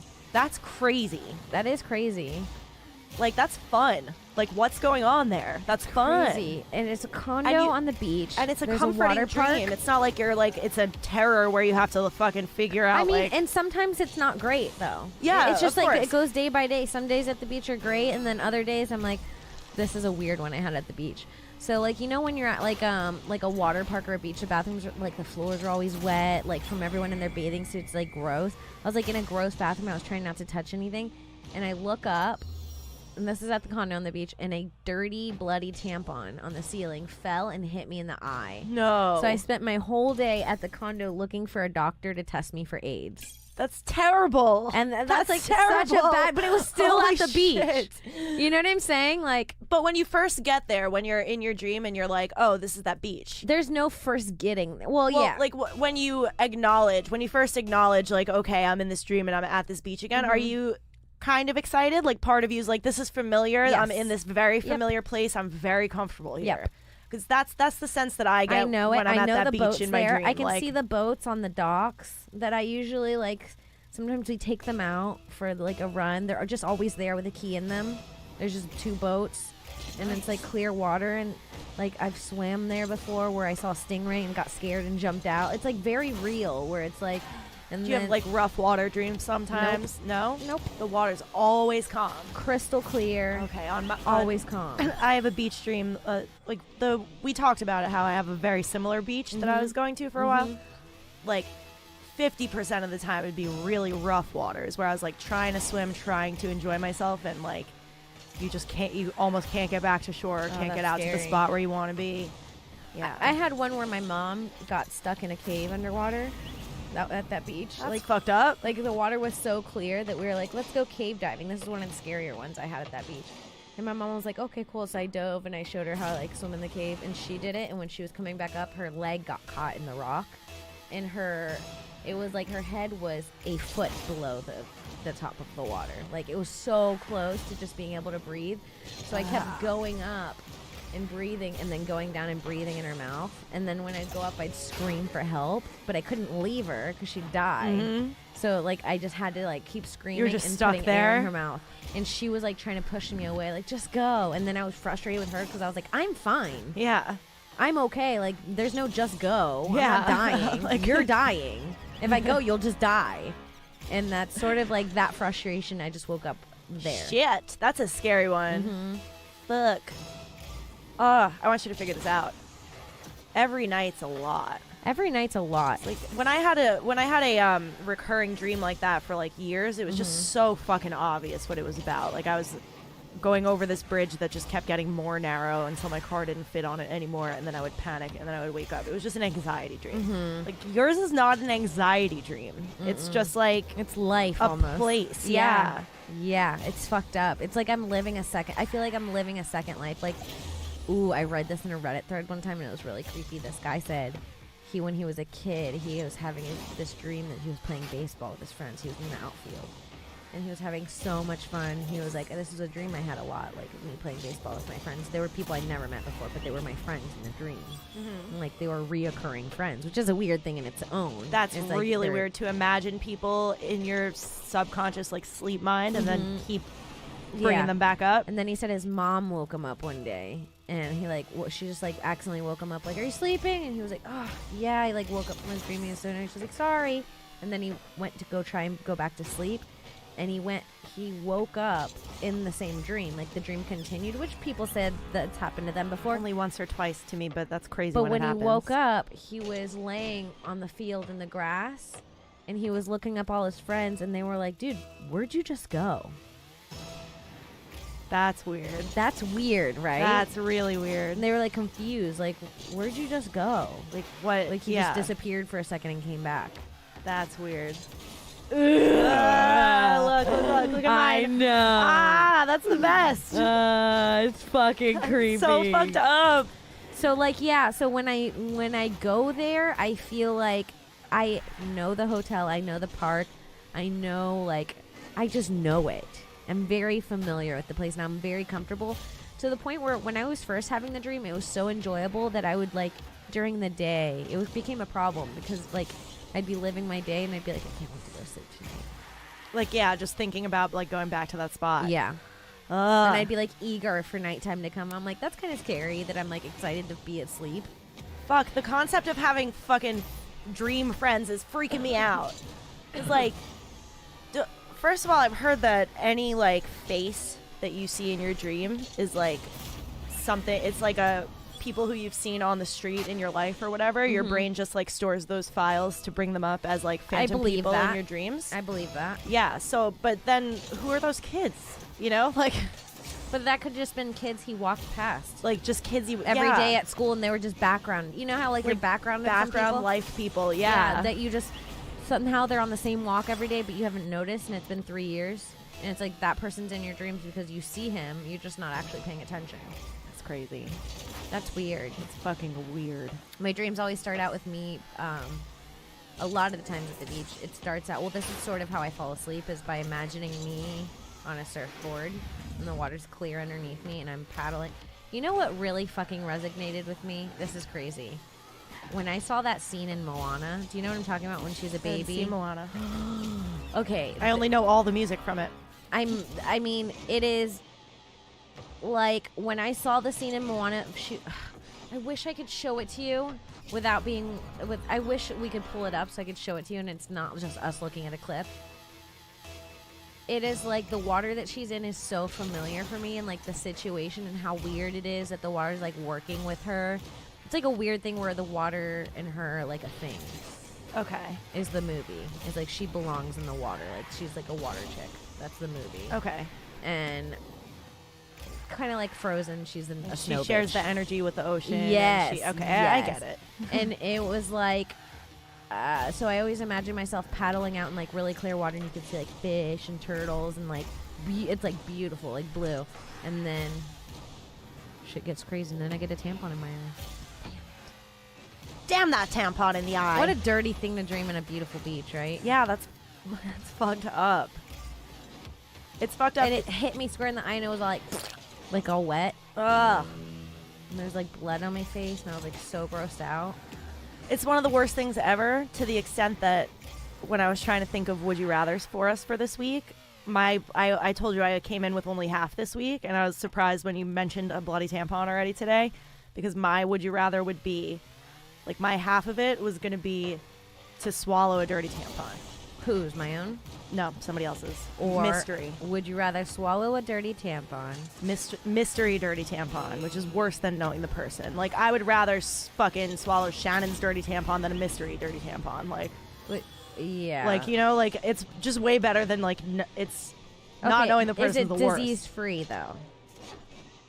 But then that doesn't make it good, because you're just going to say no. Because you're not going to risk AIDS for would you rather. It's disease-free. It's disease-free. It's just stranger blood, which is still pretty gross. It's a stranger's like, blood. You don't know how they take care of and themselves. like, hold on, it's disease-free, but you don't know. She could have had, like, a yeast infection before her period, or like a UTI, but nothing that's gonna, like, it could be really gross. It's not going to kill you. But it's not going to kill you or infect you, like, permanently. Okay. It could temporarily. Temporarily, you could have a week of, like, a hospital visit. You're gonna have a hospital visit either way. Come on. What size is the tampon? A light. Come on. Well, yeah, the thing is, she used a light, but she really should have used a heavy. Okay, that's fucked. So it's real soaked. It's like soaked. Like, when she pulled it out, it was dripping a little. I've been there. What's the other half of this bad boy? Okay, this is gonna be a really gross one this week, you guys. I'm sorry. So, would you rather swallow a light tampon that should have been a super from a stranger that will not infect you, or that might infect you, but not for death? Or would you rather wear a fecal matter mask of your mother's? You have to have it on for 24 hours. A mask, as in, like a face mask. Like, I have to smear her shit on my face. And, like, let it dry and crack. Like, go to sleep with it. Eat food. 24 full hours. 24 full hours. Or just swallow a light tampon of a stranger. Wow. Wow. Wow. Oh my God, Kimberly. The poop is also not, it's the same scenario disease-wise. Disease-wise, same scenario. Yeah. You're not going to die from either of them. It just Your mother's shit won't kill you. No, I'm going from... It's a hard one, because one is over with real quick, but it's really vile. Really vile. Really vile. And the other one's like really less vile for some reason, but really smelly. Still pretty vile. I think when when you take that first fucking bit of shit on your fingers and rub it under your eye, and you know what you're dealing with. Yeah, you're gonna think it's vile. What would you do? I'm not happy with the answer, obviously, but I would eat the tampon. It's a few reasons. You could be done in an hour. You're done in an hour, and, like, I don't have good skin to begin with, right? So, like, putting a lot of shit on my face is not going to help. Yeah, smearing shit on my face for 24 hours is going to last a week. Yeah. You're going to see the effects of having been shit on my face for at least a week. And also, I don't think after that you could make yourself feel like you don't smell like shit. Yeah. Ever. Yeah. So for the rest of your life, phantom smells of shit. Have you ever had that? Yeah, phantom smells of shit. Where you're just walking around for the Remember day and that you're like, did I shit myself? Remember the poop cave story? I had phantom shit smells for weeks after Do I that. remember the poop cave story? I remember I saw a my backpack. favorite story anyone ever told me. 2 weeks later, Emily pulled up a backpack that we had on the beach that day, and we both were like, throw it out. Don't even bring it near us. It was like such bad energy. I mean, yeah, that's the kind of scenario that would give you phantom shit smells. They're terrible. Speaking of DMT, after I smoked it, I had phantom DMT smells. I would I smell hear it. it's smelly, like it's not. Smells like morning breath. Yeah, that it literally just tastes like bad breath. Which I'm used to, so it's fine. It's just fine. I have that every morning. All right, we got to wrap up because I got to get going. No worries, Kimberly. You guys, thank you so much for listening to another episode of Broad Topics. We're available anywhere that you can find podcasts: iTunes, Stitcher, Google Play. Motherfucking YouTube. Don't sleep on our YouTube page. You can watch the video version of our show. Yes, and things get thrilling. We move our eyebrows and our mouths. We and stand up and look at the wall sometimes. Yes, it gets crazy in here. Fucking wild. And then please rate, subscribe, review, share this with a friend. Just tell a friend about it, talk about it, tweet it, throw it on Instagram. Anything helps. We don't charge for this podcast. It's completely free. So the only way we can survive is by your word of mouth. And, you know, just kind of, it doesn't take much time to just either share or review. And yeah. So follow me on Twitter at Kimberly Congdon. Follow me on Instagram at Kim Congdon. Will this come out before Friday? No. Okay. Cool. Bye. Alex. You could Sorry. You can follow me on Instagram and Twitter at I am Alex Scar and check out all my shows on Gas Digital Network. Fuck yeah, guys. All right. We'll see you next week. Bye.